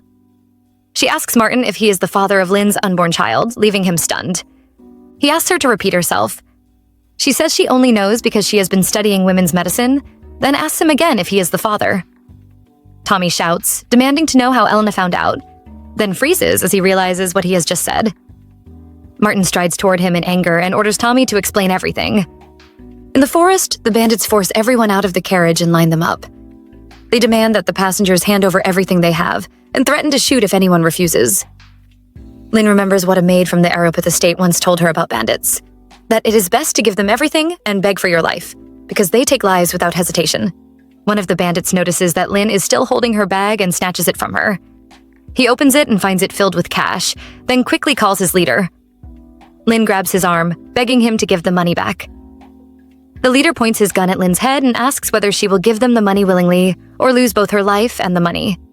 The other passengers urge Lin to let it go, and she reluctantly releases her grip.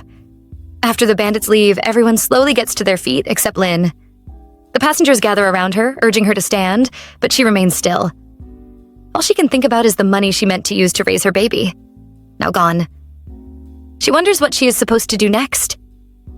When they arrive in Pireo, Lin stands there, lost and unsure. She does not have enough money to pay for a room at an inn, and her body feels too heavy to search for work. The woman who helped her onto the carriage, Rihanna, approaches and asks if Lin has somewhere to go or knows anyone in Pireo.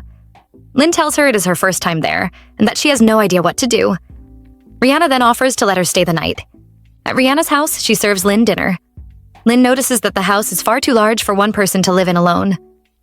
The food tastes so good that Lin eats quickly, prompting Rihanna to tell her to slow down. Rihanna adds that Lin needs to eat properly and get back on her feet. Her words make Lin realize that for the sake of her baby, she needs to pull herself together.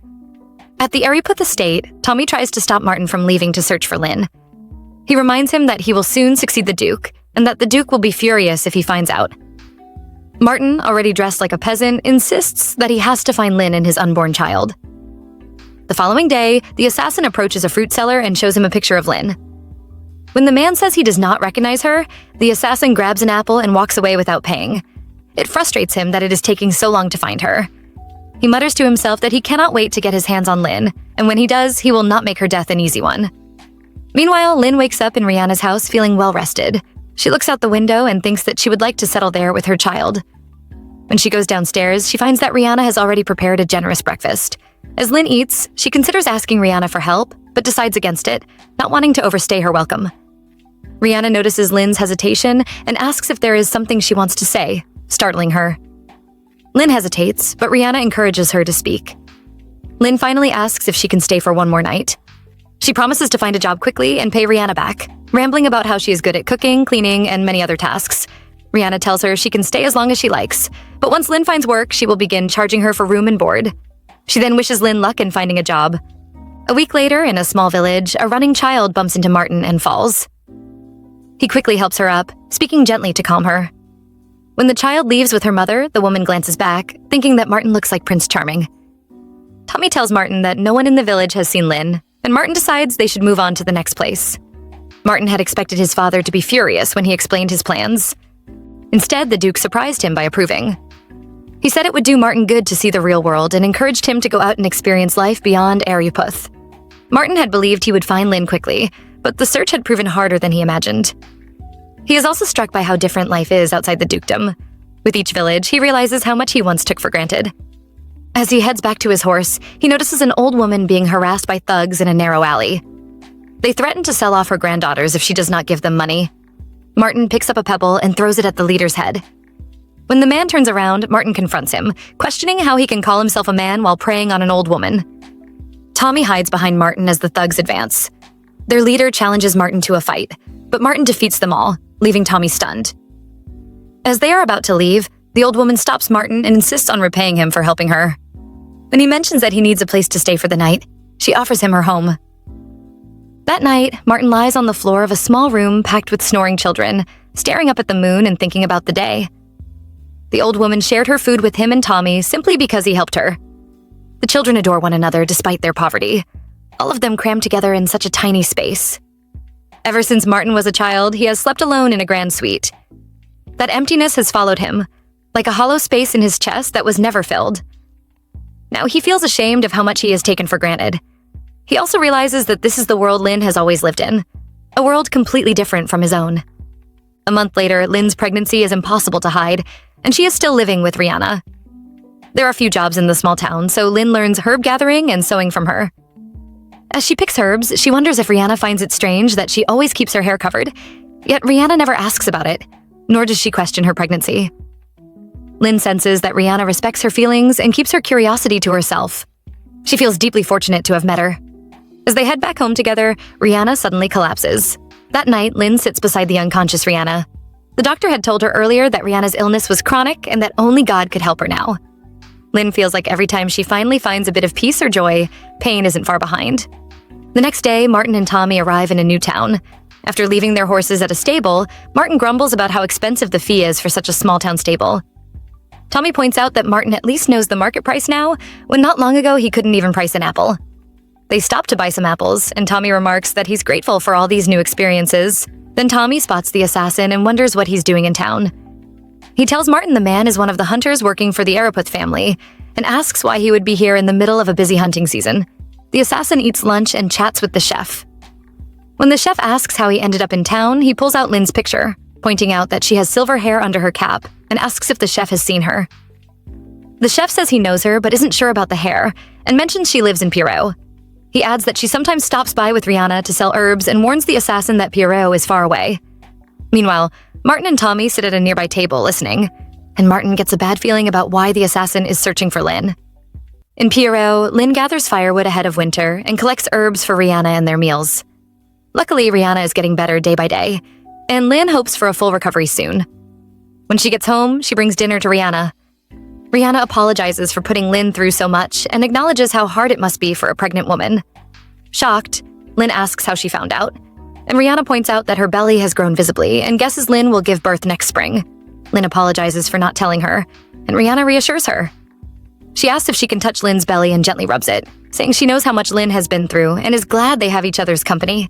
She adds that she feels like she's about to have a grandchild of her own. The next day, Lin and Rihanna stop by a store. Rihanna greets the woman behind the counter, Barbara, like an old friend. Barbara notices Lin and asks who she is. Rihanna quickly says Lin is her niece visiting for a while. After Rihanna steps aside to speak privately with a man who just came in, Barbara turns to Lin, studying her carefully. Barbara asks Lin who she is. She is sure Lin isn't Rihanna's niece because Rihanna gave Lin a backstory, which is something Rihanna never does. Barbara tells Lin that Rihanna once had a daughter. After her husband passed away, Rihanna raised her daughter alone. They had an incredibly close relationship, the kind only a mother and daughter could share. One day, as they were walking past a construction site, Rihanna hurried ahead while her daughter asked her to slow down. Rihanna didn't, and a mistake by the workers caused bricks to fall right on top of Rihanna's daughter, ending her life instantly. Rihanna buried her daughter next to her husband, who had also died in a freak accident. People started calling her unlucky and kept their distance, not wanting her bad luck to touch them. Barbara tells Lin that she's sure Rihanna took her in because being a widow isn't easy. Barbara even assumes Lin might be a widow too. On the way home, Lin promises Rihanna she will learn to sew and gather herbs so she can spend the rest of her life making Rihanna happy. Rihanna smiles and says that Lin's words are enough. Meanwhile, the assassin watches from an alley, thrilled that he's finally found Lin. The next day, Rihanna runs out of yarn, and Lin volunteers to go into the village to get more. As she leaves, Rihanna's favorite mug slips from her hand, shattering on the floor. Rihanna frowns, thinking it might be a premonition. After Lin buys the yarn, she heads home, thinking about the day Rihanna decided to knit her a baby blanket since she didn't have one. Suddenly, the assassin grabs her, making her jump. She spins around and asks who he is. He smirks, saying that the fact she doesn't remember him makes his job easier. He tells her she's going to die tonight, acting on orders from the Araputh family. Lin's heart sinks. Did Martin somehow find out about the baby and send someone to kill her? She cries, feeling shocked and disappointed, thinking she didn't expect him to be so cold. The assassin reaches for her neck, promising it will be quick.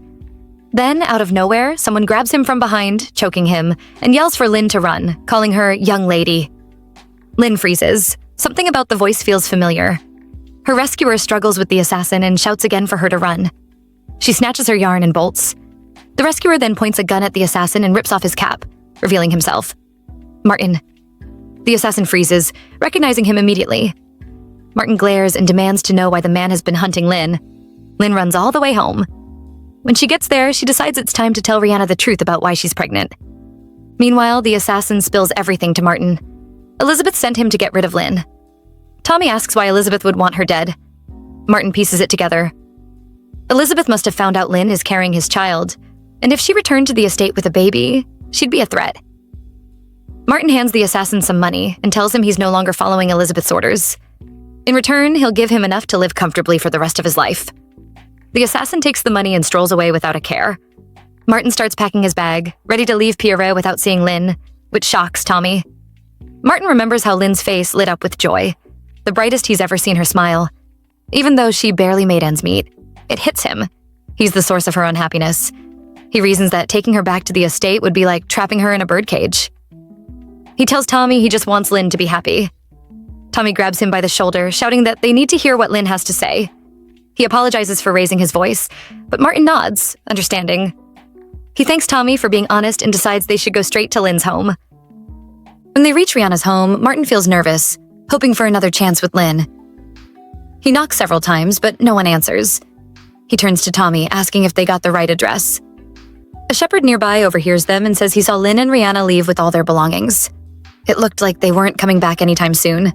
Meanwhile, at the royal palace, the council debates whether they should search for Regina's half-sister. Some argue she could be a threat to the throne. Regina listens, then says she's considered everything, but all she wants is to find her long-lost sibling.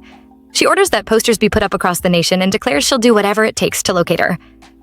Days later, Martin returns to the estate. The staff notice a change in him. They think he seems more mature, and his presence carries a different weight. Muriel quietly wonders why he didn't come back with Lin. Martin dresses as a proper noble and goes to see his father, who greets him warmly and asks about the trip. Martin says it was a valuable experience, but he still has much to learn. The Duke asks why he returned alone, and Martin hesitates before saying he has something important to tell him. Meanwhile, somewhere in the forest, Lin and Rihanna share a quiet dinner. Lin tells Rihanna everything: how she's pregnant with a noble's child, how she ran away, and how she barely escaped an assassin sent to kill her. Without hesitation, Rihanna decides to go with her, and Lin can't help but wonder why. Why would Rihanna leave the comfort and memories of her home to face danger for her? As they travel on foot, they rely on each other for support. Lin asks where Rihanna wants to settle down, and Rihanna replies simply, "A village where the ocean is as blue as Lin's eyes." But their brief happiness is cut short. Rihanna soon falls ill. At Araputh, the family gathers for dinner as Martin recounts his recent experiences, how he helped an old woman and ended up sleeping in her tiny house. His father nods, telling him that to truly help Her Majesty and the people, he must understand the world of common folk. Elizabeth chimes in, asking why Martin returned empty-handed. When he raises an eyebrow, asking if she means Lin, she feigns forgetfulness. Then, with a smirk, she adds that Lin ran off carrying Martin's child, but of course it's illegitimate, and they'd be better off dead. Martin stands up in anger, but his father tells him to calm down. Silently, Elizabeth revels in having the last word. Duke Ariputh hands Elizabeth a paper via Martin, asking her to read it. It details a new empire called Tarazan, wealthy from gold and oil exports, with a powerful family whose son is of marriageable age, though temperamental. Elizabeth erupts, asking if her father is trying to marry her off to a foreign noble, reminding him she's his only daughter. The Duke coolly points out that his only daughter tried to orchestrate the murder of her brother's unborn child. He adds that if she weren't his child, punishment would have been severe, so she should count herself lucky he's only sending her abroad. Martin knows Elizabeth can scheme all she wants, but he's always going to be one step ahead. In the forest, Lin collects herbs for Rihanna, whose health has worsened. As she moves to prepare their meal, Rihanna stops her, and she asks Lin if she wants to know why she left her home willingly, why she chose to come with her. Rihanna explains that she had married and raised a child in that house. When her husband died, she stayed to care for their daughter, but the memories continued to haunt her. Part of her always wanted to leave, but she couldn't bear to let go. She feared losing the memories of her family forever. Now she understands she must cherish those memories and move forward. That's why she left. Weekly, she tells Lin that she wanted to see the ocean with her, to watch Lin's child grow. She says Lin deserves to be loved and should never give up. Then, with a serene smile, she says she sees her husband and daughter waiting for her and passes away. Lin cries for a long time, then buries Rihanna in the forest. Using the last of her money, she pays for transport to the next village. When she arrives, she asks for help, but no one offers any. Hungry and desperate, she ends up eating bread from the trash and lying down in an alley for days, exhausted. People pass by, whispering about her, but no one helps. She starts to worry that, at this rate, something might happen to her baby. Just then, she hears an announcement. Free food for the homeless. She goes to the spot, and when it's her turn, one of the knights distributing the food asks her to take off her cap so they can see her hair before giving her anything. She hesitates, knowing it will draw attention, but hunger wins. She removes her cap, revealing her silver hair. The knights are visibly shocked, nod at each other, and then tell her to follow them. A few days later, Lin finds herself in the royal palace, awestruck. She had never imagined setting foot in a place like this. One of the knights approaches, calling her "my lady," and asking if she needs anything. The words startle her. She's never been treated this way before. Soon, she is led to see Regina, and Lin is shocked to see that the Empress has silver hair just like hers. Regina smiles and says they look alike. Memories flood Lin. As a child, she had cried to her mother about the village kids teasing her for her hair and asking why she didn't have a father. Her mother had only apologized, never revealing the truth, and Lin had stopped asking. She had grown used to life without a father, comforted by her mother's love, until her mother passed away. Regina reaches out, saying Lin's silver hair is proof that Lin is a member of the royal family, and says again that they look alike. Lin flinches, saying she would never dare look like Her Majesty. Regina holds her gently and asks Lord Farrell his opinion. He nods, agreeing that they do look alike. Regina takes Lin's hands and tells her not to be afraid, and calls her Evelyn. "Your name is Evelyn," she says. "You are my younger sister, though we have different mothers. Our father was the late emperor." Lin collapses with the last thing Regina said echoing in her head. Later, Lord Farrell reports to Regina that the physician said Lin is weak from malnutrition. Regina observes the birthmark on Lin's left ankle, just as her father had described. Then she realizes that Lin is pregnant and asks Lord Farrell about where Lin had been living before arriving at the palace. He tells her Lin had been living on the streets. Regina recalls that Lin's mother had been a maid in the royal palace and gave birth there. But fearing harm from Regina's mother, she had fled in the middle of the night, unaware that the emperor had planned to make her a concubine. Regina wishes she had found Lin sooner. She decides she must find the father of Lin's child, and if Evelyn was forced to bear the baby, she will intervene as a protective older sister. Back at Araputh, the maids watch Martin, whispering about how much he has changed since returning, and how he seems ready to take on the dukedom. They also note how different the estate feels now that Elizabeth has left for Terrazan. Julie yells at them, and they scatter back to their work. Duke Araputh hears the commotion and remarks on how lively everyone seems these days. Shortly after, Marvin arrives with a letter from the royal palace, an invitation to a ball where Regina plans to make a special announcement. A week later, Lin wakes up feeling thirsty, and almost immediately, a glass of water is brought to her by Nora, her personal maid. Lin asks who she is, and when Nora introduces herself, Lin simply nods, saying she sees. She asks to bathe before eating, and Nora prepares it for her. As Nora bathes her, Lin feels a strange awkwardness. She's used to being the one calling others "my lady," not the other way around. It's hard for her to believe that this is now her reality, after living on the streets just weeks ago. Nora dresses Lin in a beautiful gown and compliments her, calling her beautiful. Lin protests that the dress is too fancy and her growing belly will show, but Nora reassures her that no one would dare oppose her now because she is the Empress's younger sister. During the week Lin has been at the palace, she has indulged in delicacies she never imagined, taken strolls through gardens bursting with flowers, and felt an overwhelming gratitude for her new life. On one of her daily walks, a maid tells her that it is time for tea with the Empress. Lin feels a mixture of thankfulness and anxiety, unsure what to expect. Regina asks Lin how she has been settling into palace life. Lin thanks her sincerely, and Regina apologizes for not finding her sooner. Sitting beside her, Regina notices Lin's nervousness and gently urges her to speak, reminding her that they are family. Lin hesitates, then brings up what Martin once said about wanting a child, wondering if she could ever truly be part of a family.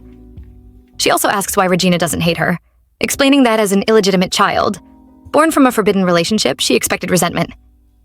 Regina gently explains that things might have been different if Lin's mother had lived, but since she passed away when Lin was young, Lin grew up without that warmth. Finding her now is a blessing, Regina says, because she has been without family for so long, and now she has Lin. Her words melt away Lin's fear and guilt.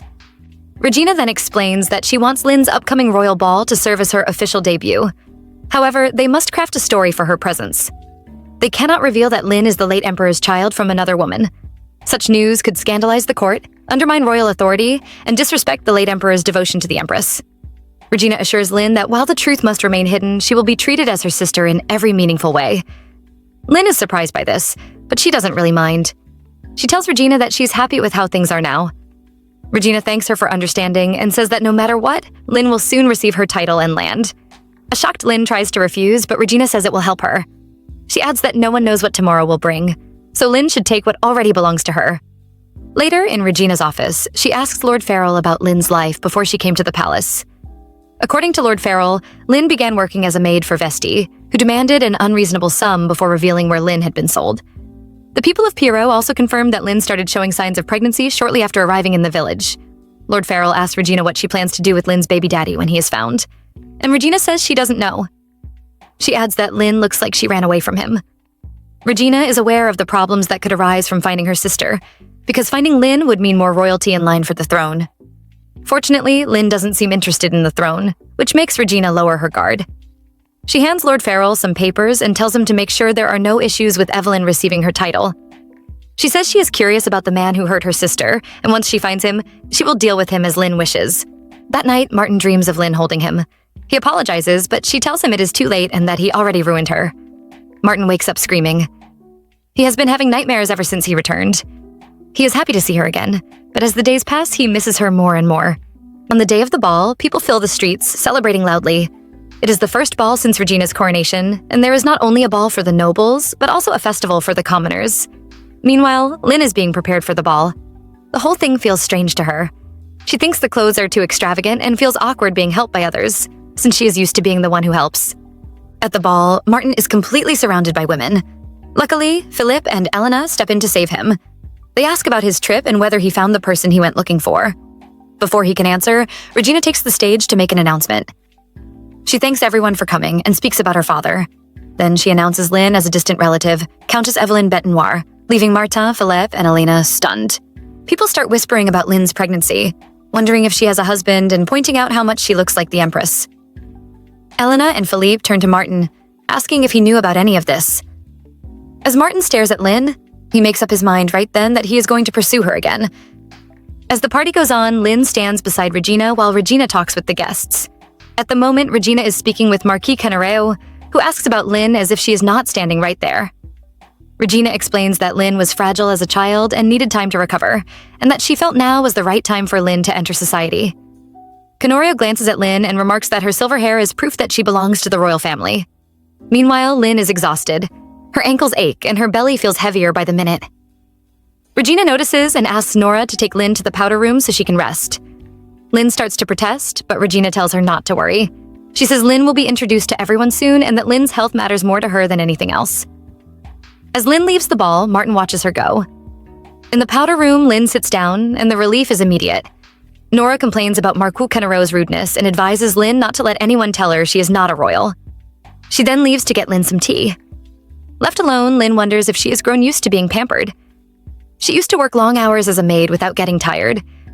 She blames the exhaustion on her baby, and to her surprise, the baby moves.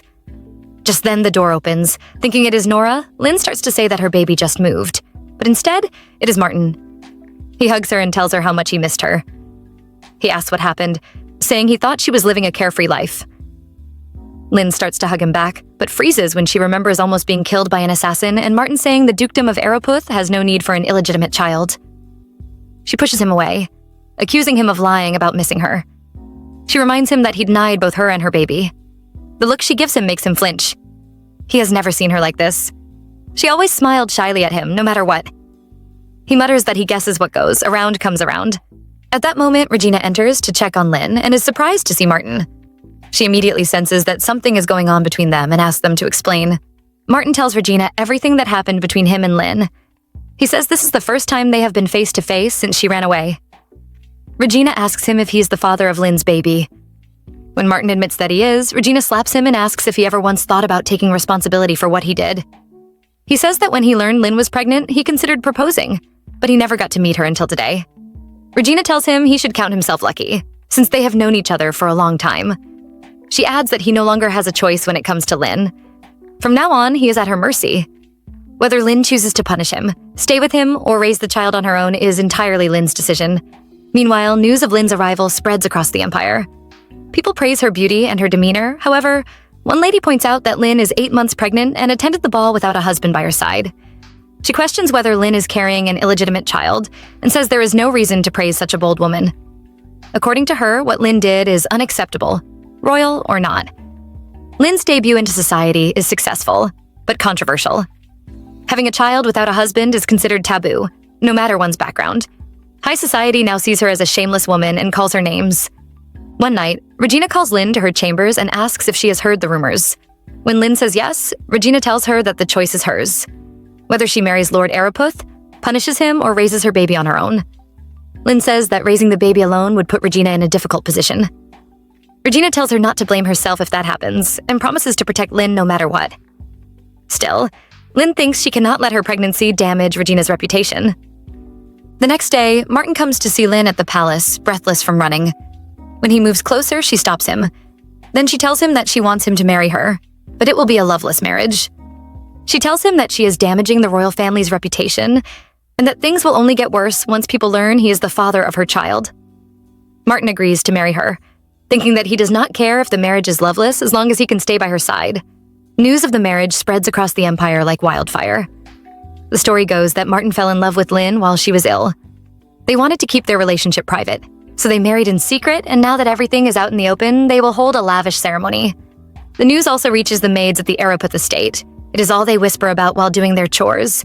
They wonder how this will affect Elizabeth and whether Lin will dismiss them all. Muriel, however, is simply glad that Lin is safe.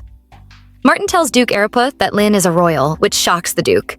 He says Martin and Lin are destined to be together, then reminds Martin to treat Lin with respect. The two of them look at the portrait of Martin's mother, and the Duke says he wishes she were alive to see Martin get married. The news of the marriage also reaches Elizabeth in Tarazan. She throws a huge tantrum when she hears it. The servants only watch, used to her outbursts by now. They cannot believe their master has to marry someone like her. Elizabeth hurls insults at Lin and swears to end her life. Her husband-to-be grabs her hand and she yells at him to let go, calling him a filthy brute and a barbarian pretending to be a noble. He releases her and calmly reminds her that he could buy her entire family with a single bracelet. He tells her she means nothing to him. Elizabeth stares at him, quietly promising herself that she will find a way out of Tarazan. Back at the royal palace, Lin is on one of her daily strolls, playing by the pond and thinking about how marrying Martin will benefit them both. She admits to herself that she lied about the marriage being loveless because she is still in love with him. Whenever she sees him or even thinks about him, her heart starts pounding, and that only makes her angrier. She cannot believe that the young master she once loved and respected tried to take her life and the life of her child. Suddenly, Martin appears. Nora immediately scolds him, saying he cannot just show up unannounced, even if he and Lin are betrothed. Martin pushes a bouquet of flowers toward Lin and says he came to give them to her. He adds that she can throw them away if she wants. In the days that follow, Martin keeps sending Lin flowers. Nora tells Lin that he seems to be trying to make up for the past. Lin wants to believe her, but the Martin in her memories is cold and heartless. The next day, Elena, now Lin's physician, checks on her and the baby. When she finishes, she tells Lin that both she and the baby are healthy and gives her advice on what to do. When Regina first told Lin that a skilled physician would care for her, Lin was shocked to see that it was Elena. She was worried that Elena might look down on her because she was once a maid. But instead, Elena kissed her hand and gave her a playful wink. They grew closer, and sometimes Philippe joins them for tea. Lin enjoys her time at the palace, even though it also makes her feel uneasy. The conversation between Lin and Elena eventually turns to Lin's upcoming wedding, and Elena notices that something is bothering her.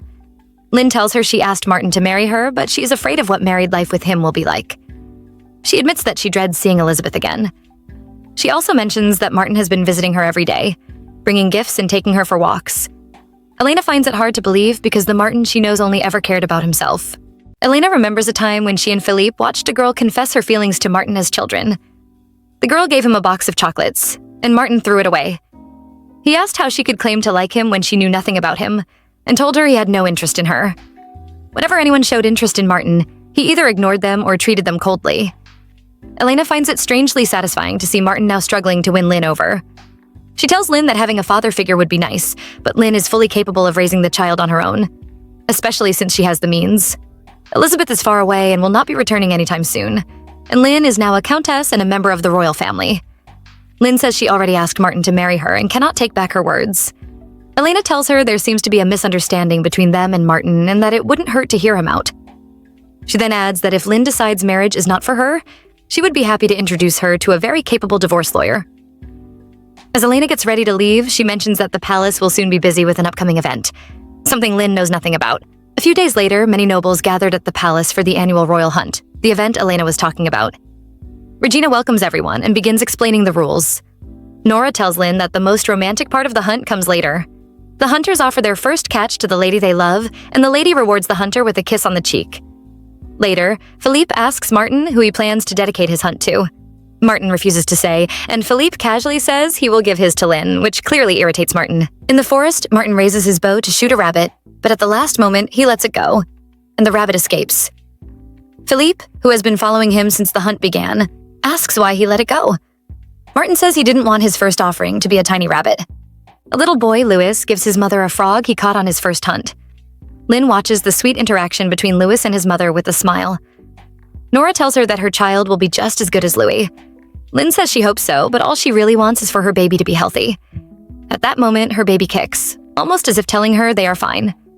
Lynn wonders if the baby will have dark hair like Martin's or silver hair like hers, though she secretly hopes the baby takes after handsome Martin. Back in the forest, a group of men argues about who they will dedicate their first hunt to while searching for an animal. Suddenly, a growl from a nearby bush is followed by a scream, startling them. The women hear the scream and start asking questions. Just then, Martin emerges from the forest, carrying a deer on his shoulders. He drops it in front of Lynn and says he dedicates it to Countess Betenoir. Nora whispers to Lynn to kiss him. As she does, she wonders if he truly has feelings for her. Just as Lynn is about to kiss his cheek, someone shouts for everyone to run. A wild boar bursts out of the forest and chaos erupts. People scatter in all directions. Louis's mother calls for him, and in the panic, Louis trips over a rock and falls. Lynn sees him and pleads with Martin to save him. Martin feels a surge of happiness at Lynn's request for his help. He tells her to walk as fast as she can and places her under Nora's care before rushing off to rescue Louis. As Lynn moves toward safety, a sharp pain strikes her stomach. At the same moment, the boar turns and charges in her direction. Martin returns Louis safely to his mother, but his attention is quickly drawn when Nora screams. Lynn groans that she has cramps and can barely move. Then they see the boar charging straight at them, and Lynn thinks this is how she's going to die. She tells Nora to save herself, but Nora refuses to leave her side. Suddenly, Martin grabs the boar and shouts at Lynn to run. Lynn recognizes the voice. It's the same man who saved her back in Pierrot. Later that night, Lynn sits beside Martin, who is badly injured from the encounter. He managed to stab and kill the boar, but it had pierced him with its horn. Earlier, Elena checked on Lynn and her baby and confirmed that they were both fine. The pain Lynn feels now is just from her muscles tightening when she tried to run. Lynn asks Elena if Martin has left the capital, and Elena tells her to ask him herself. Martin wakes up, disoriented, and Lynn tells him he is in a guest room at the royal palace. He smiles and says he's glad she's the first person he sees. Then she asks him if he was the one who saved her in Pierrot. Martin begins by explaining how his life changed and how lost he felt. Then, with tears in his eyes, he apologizes for the way he used and treated Lynn. He says he doesn't mind if she resents him for the rest of her life, as long as she allows him to stay by her side. Lynn asks how she could ever resent him for saving her and their baby. That night, they talked for hours about life outside the Arapeth estate. It's the first time Lynn is in bed with Martin without anything intimate happening, and the first time she truly feels warmth from him. The next day, Lynn tells Regina that she wants to return to the Arapeth estate so she can take care of Martin. When Nora hears this, she starts crying uncontrollably. Regina suggests that Lynn take Nora with her as her personal maid. Nora immediately rushes off to pack her bags. Regina then rests her head against Lynn's and tells her to visit often. She calls Lynn her little sister and says she will miss her. The next day, Lynn looks out the carriage window at the Arapeth landscape, noticing that things haven't changed much. She mumbles a list of the familiar sights. Martin tells her that nothing has changed, but it feels empty without her. His flirty words make Lynn blush, especially with Nora sleeping beside her. Lynn realizes that Martin has become a completely different person. Ever since the hunt, he has been holding her hand, looking into her eyes and smiling at her like he did when they were children. He feels like the young boy she remembers from the past. When they arrive at the estate, Martin steps out first to escort her. He tells her not to reveal to the staff that she used to work there. Inside, the staff line up stiffly to welcome them. Lynn scans the faces and doesn't recognize a single one, wondering what happened to her former colleagues. Duke Arapeth greets them warmly, calling Lynn his dear daughter-in-law, and remarks that he hasn't seen her since the secret marriage, which is what they told people to protect her reputation and prove she is not a wanton woman. They enjoy a delicious meal together. Afterward, the Duke sends the servants away and asks Lin if it is true that she once worked as a maid in his household. She tells him she arrived at Araputh at 13 and left at 19. He apologizes for not remembering her and asks if she had any hesitation about returning.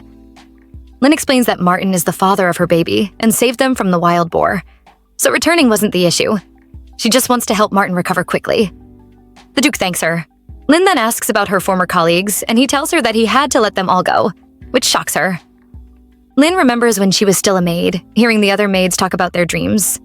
Some wanted to wear beautiful dresses like Elizabeth, while others hoped to leave their jobs and start families of their own. When Lin asked Muriel what she wanted, Muriel explained that she had become a maid to support her many younger siblings. But if she could focus on one thing for herself, it would be a house of her own. Now, lying in bed, Lin feels heavy with guilt and sadness. She even sends Nora away. She worries that all her friends lost their jobs because of her and wonders if coming back was a mistake. When the bedroom door opens, Lin assumes it's Nora. Instead, it's the head maid, Julie, and Lin rushes into her arms. Julie starts addressing her informally, but quickly corrects herself to, "My lady." Lin tells her it's fine to speak informally when they're alone. Julie has always been like a mother to her. Then she asks Julie what happened after she ran away. Over tea, Julie tells Lin everything that happened. When Lin asks about Elizabeth, Julie explains that she was sent away because she tried to have Lin assassinated. Lin thinks Elizabeth was never a kind master, but she didn't expect her to stoop that low. Then she asks about her former colleagues. Julie tells her that the old staff had to be let go because keeping them on would have been too awkward. Lin confesses she can't shake the feeling that she ruined their lives. Julie reassures her, saying that Martin gave them a generous sum of money to live on for the rest of their lives, which brings tears to Lin's eyes. She hadn't expected Martin to be so thoughtful. After that, Julie leaves and runs into Martin, who had been listening to their conversation. He tells Julie she shouldn't have shared everything with Lin, referring to the part about Elizabeth trying to kill her. Julie replies that Lin would have found out eventually and asks why he's trying to hide it. She adds that he doesn't have to play the villain anymore. Later that night, Lin lies awake beside Martin, feeling awkward about sharing the same bed. Martin mentions the guest house, saying he had thought of knocking it down since it doesn't hold any good memories for either of them, especially for him, because his mother died there. Lin suggests a better idea, turning the guest house into a dormitory for the staff.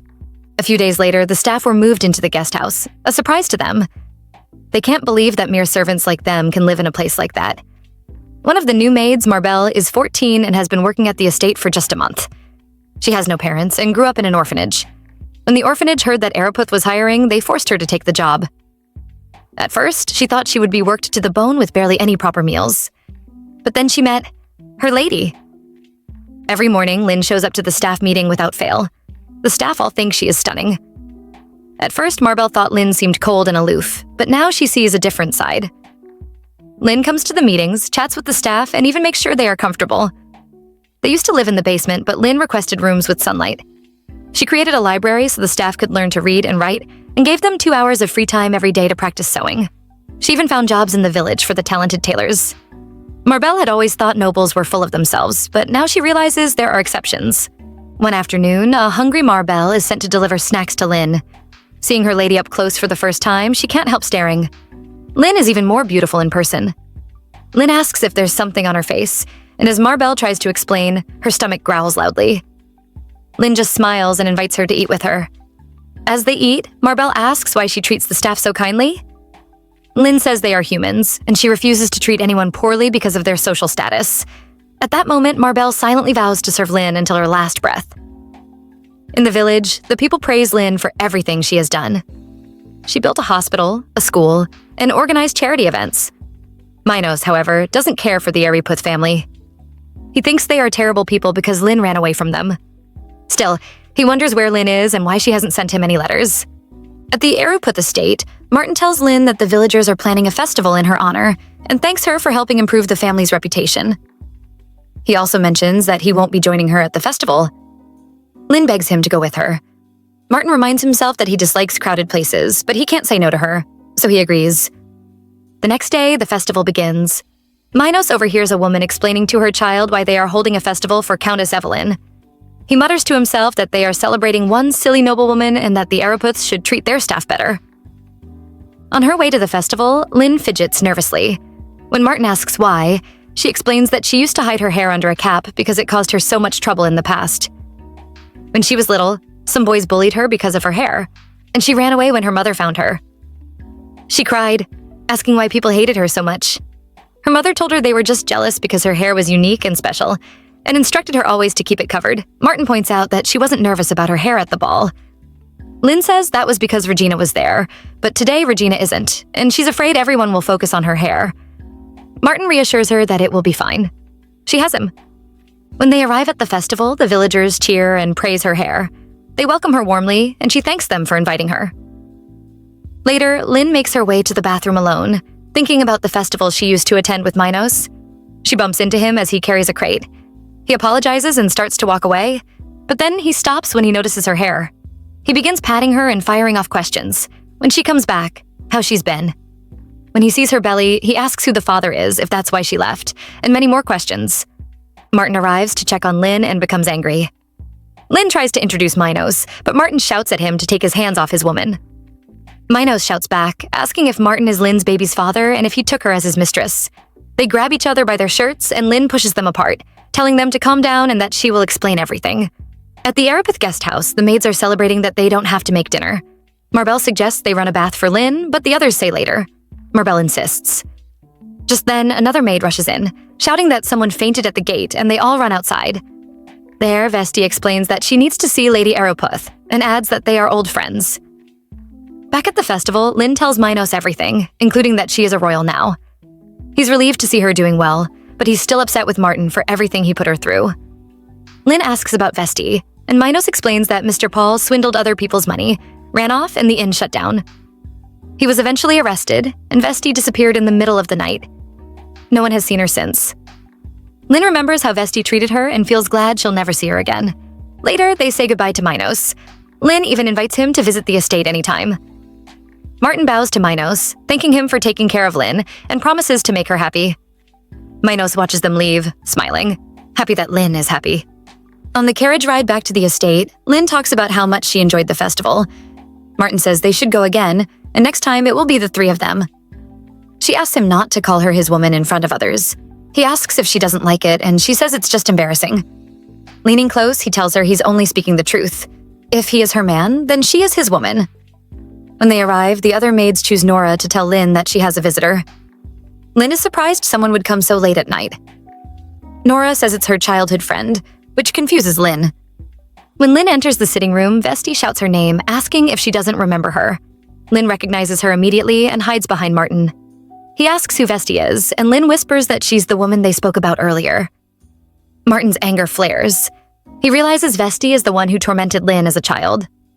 After sending Nora away, Vesti moves around the sitting room, commenting on how grand it looks and saying she always knew Lynn would make it big one day. Lynn trembles behind Martin.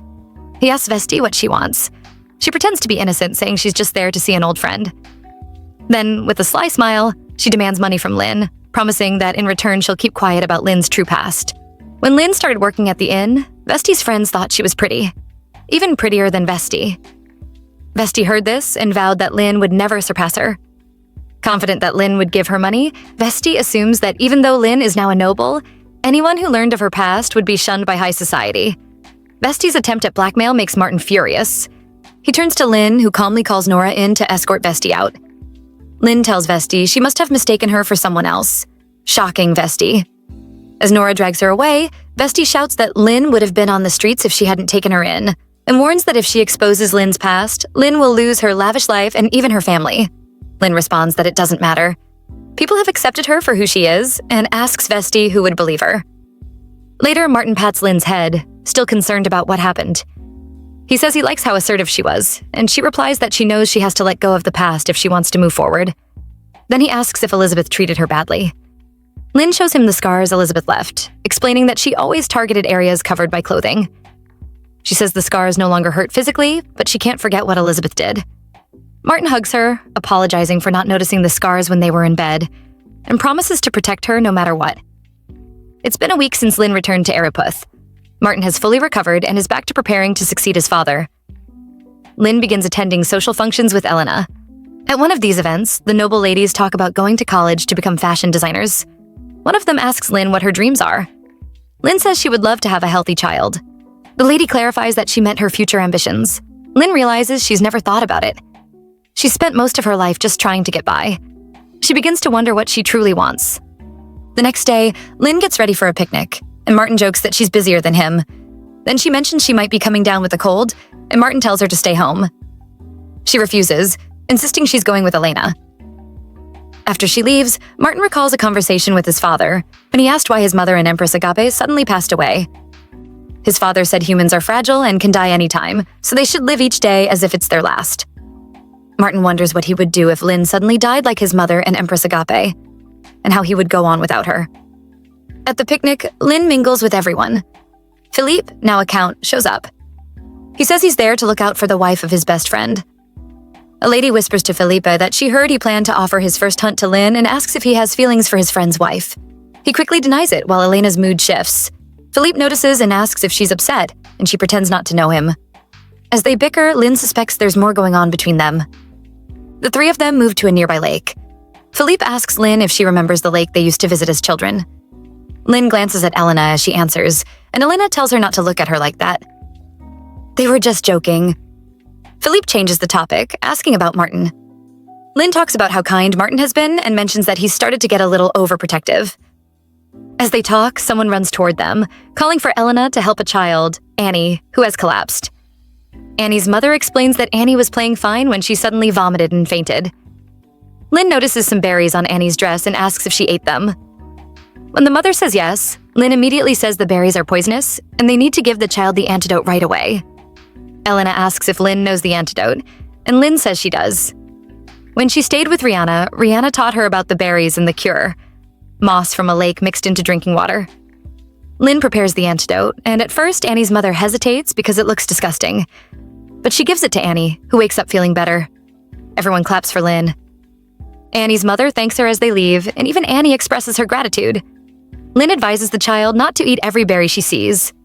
After they leave, Philippe and Elena shout questions at Lynn, asking how she knew the antidote and praising her. Lynn simply says she stayed with a lady who collected herbs for a living, and she learned a little. She says goodbye and starts toward her carriage, but Elena stops her. Elena asks if she would be interested in learning about medicinal herbs. She explains that the university she attended offers a course on medicinal herbs, and that all Lynn needs is a letter of recommendation to study there. Elena adds that she has a feeling Lynn would make an amazing pharmacist. When Lynn gets home, she excitedly tells Martin what happened, and that Elena said she would write a recommendation so Lynn could study medicinal herbs in college. Martin firmly tells her that college isn't an option. He says she should focus on the baby and her health, and she should never bring it up again. He remembers the time he visited Empress Agape at the royal palace. She told him she wasn't strong enough to meet many guests yet, but she would get better soon. And when she did, they should stroll together in the garden. Martin thinks about how he wouldn't know what to do if she were gone and vows to do everything to make sure that never happens. The next day, Lynn sits by the fountain when Duke Aeroputh invites her to tea. They meet twice a week to get to know each other. Lynn feels uncomfortable at first. She never met him when she was a maid. But he goes out of his way to put her at ease, making her feel like they're truly family. He tells her he received a letter from Elizabeth, which is mostly complaining and asking him to come back home. Lynn tells him she's sure he misses Elizabeth. After all, she is his flesh and blood. The Duke recalls when his wife returned home with a baby, saying their daughter looked like them. He was confused because he didn't remember her being pregnant. She reminded him that she had said she would give birth at her parents' estate and that he must have forgotten. She also assured him that Elizabeth was definitely an Aeroputh. The Duke reassures Lynn that Elizabeth won't be coming back anytime soon. Lynn then tells him about saving a child at the picnic and Martin's reaction to her wanting to go to college. The Duke explains that Martin has suffered the loss of a loved one before, and he's sure Martin doesn't want anything to happen to her while she's away. He encourages her not to give up on her dreams. The next day, Elena checks on Lynn and the baby. Lynn asks if she can still swim in the lake. Elena says she can, then asks why. Lynn refuses to answer and thinks to herself that she won't let anyone take control anymore. She wants to show Martin that whatever he worries about won't happen to her. The next day, Lynn invites Martin to a picnic by the lake, wanting some time alone with him. He agrees on the condition that she wears warm clothes and shares a horse with him. Lynn doesn't let the maids come along but tells Nora to pack plenty of towels. When they arrive at the lake, they reminisce about the times they came here as children, then unpack the food. The maids packed a puri berry pie, prompting Lynn to ask Martin if he remembers the hunting trip. He says he remembers every single detail. She then asks why he gave her puri berries the day before leaving for the academy, and how he found time to pick them while preparing to leave. He explains that he wanted to see her face light up when she got the berries. He thought she had feelings for him, but she always looked flustered when they met. Then he saw her smiling at Minos and realized her true personality, bright and cheerful. He admits that was the day he fell for her. Quietly, Lynn says she wants to study medicinal herbs at university. Martin immediately objects. Angry, Lynn simply walks to the lake and jumps in. Martin loses it, shouting her name as he runs after her. But then Lynn pulls him into the water. He complains about how cold it is, then stops when he sees her smiling. She tells him she's used to swimming in cold water, and having worked her whole life, she's as healthy as a horse. She kisses him and says she's not going to die without a fight, and will always be by his side. Then he sneezes. When they return home, Julie scolds them for falling into the cold lake. She tells them to get cleaned up before her lady sees them. Before they can react, Elizabeth shows up, complaining that while she was suffering in a foreign country, they were enjoying themselves. She adds that they should be paying her respect. Elizabeth laughs when she notices Lynn's pregnancy and accuses her of seducing her brother so she can force Elizabeth out of the house. She moves closer to Lynn, but Martin immediately steps in front of her, blocking her path. He tells Elizabeth to stay away from his wife. Elizabeth snaps back, saying Martin is only with Lynn because she is carrying his child. Just then, Duke Araputh arrives and freezes in shock when he sees Elizabeth.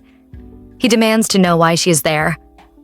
Elizabeth answers innocently that she only came to visit for a short while. The Duke explodes, reminding her why he sent her to Tarazan in the first place. The maids gasp in shock. Elizabeth drops to her knees, clutching her father's clothes as she cries and begs him to listen to her. She says she missed her family and wanted to apologize to her sister-in-law in person. Martin shouts that Elizabeth is lying. Elizabeth swears to her father that she will leave after this visit and never return again. The Duke looks up at the portrait of himself and his late wife. He knows Elizabeth is lying, but after a long pause, he allows her to stay for 1 week. Later, in Martin and Lynn's chambers, Martin vents his frustration. He doesn't trust Elizabeth and can't believe his father let her stay. He tells Lynn that he will protect her no matter what, and that she shouldn't be afraid. Lynn hugs him, saying she knows he will. Martin adds that she must avoid being alone with Elizabeth. As the days pass, Lynn does her best to keep her distance.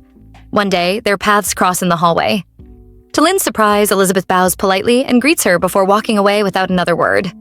Lynn stands there, unsettled, wondering if she imagined the pure hatred she saw in Elizabeth's eyes on the day she returned. The day before Elizabeth leaves for Tarazan, she invites Lynn over for afternoon tea. She even tells her to bring Nora along so she can feel comfortable. Lynn hesitates, but Nora assures her it will be fine since it's Elizabeth's last day anyway, and reminds her that she'll be there the whole time. In the end, Lynn agrees. In Elizabeth's chambers, she brushes her own hair and complains about how annoying it is to do everything by herself. As she brushes, she thinks that if she had never brought Lynn to the estate, she wouldn't have been sent to Tarazan in the first place. Her mind drifts back to the day her father sent her away, and the anger bubbles up until she snaps and smashes her mirror. After that, she thinks that if Lynn were to die, everything would go back to how it used to be. Later on, Martin and Tommy return home after a long day. Tommy notices Lynn and Nora walking past, and Martin realizes Lynn is heading toward Elizabeth's quarters. He can't help but wonder why she's going there. Lynn nervously watches Elizabeth as she drinks her tea. Elizabeth tells her to relax and says she only wanted to talk before leaving for Tarazan. She asks Lynn when she's due to give birth, then asks if she's happy. Lynn says she likes her life now. She had nothing before, but now she has a family and people who care about her. Her answer irritates Elizabeth. She lets out a laugh and says that not long ago, Lynn was standing behind her, and now she's sitting across from her. She adds that if she hadn't brought Lynn here, she would never have been sent to Tarazan and would be engaged to Philippe by now. Nora starts to move, sensing something is wrong. But before she can do anything, Elizabeth stabs her with a piece of glass. Lynn rushes to Nora's side and Nora tells her to run. Elizabeth starts ranting, saying Lynn ruined her life and calling her names. Lynn just stares at her, too scared to move. Elizabeth lifts the glass to stab her, and Lynn grabs her hand. She tells Elizabeth that she's not the same Lynn she remembers, and that Elizabeth has no one to blame but herself for that. Elizabeth shoves her away and raises the glass again, saying she doesn't care if people see Lynn as a royal now, because to her, Lynn will always be a lowly maid. Unlike her, Elizabeth is a purebred noble, and they are as different as night and day. Before Elizabeth can stab Lynn, Martin grabs her hand from behind, hurting himself in the process, and yanks the glass away from her. She immediately says she can explain. Martin checks on Lynn first, then tells Elizabeth that she is not a real Araputh. He says their mother had an affair, which makes Elizabeth illegitimate. She accuses him of lying to her, but he tells her he has their mother's letter confessing to the affair. He adds that their father doesn't know and wonders what would happen if he ever did.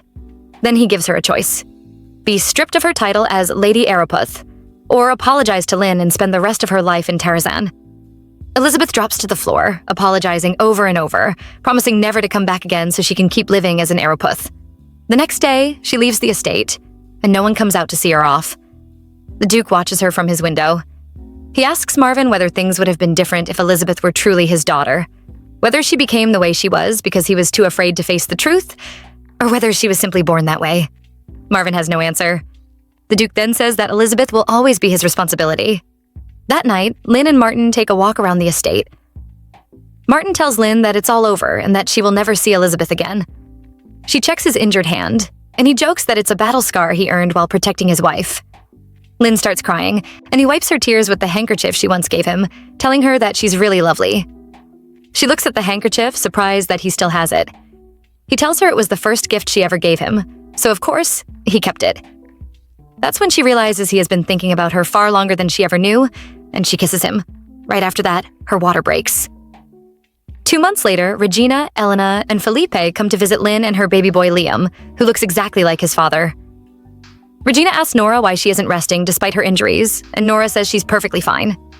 Regina then says she has sent word to Terezin and that Elizabeth will never come back. Elena hands Lin a letter of recommendation for college. Lin reminds her that Martin had forbidden her from going, but Martin admits he was the one who asked Elena to write the letter. He says he shouldn't stop her from chasing her dreams just because of his own fears. Lin hugs him, thanks him, and promises to do her best.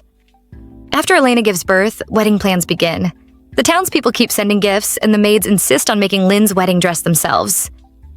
A few days later, Lin brings Martin into their dressing room and blindfolds him. After a moment, she tells him to take it off.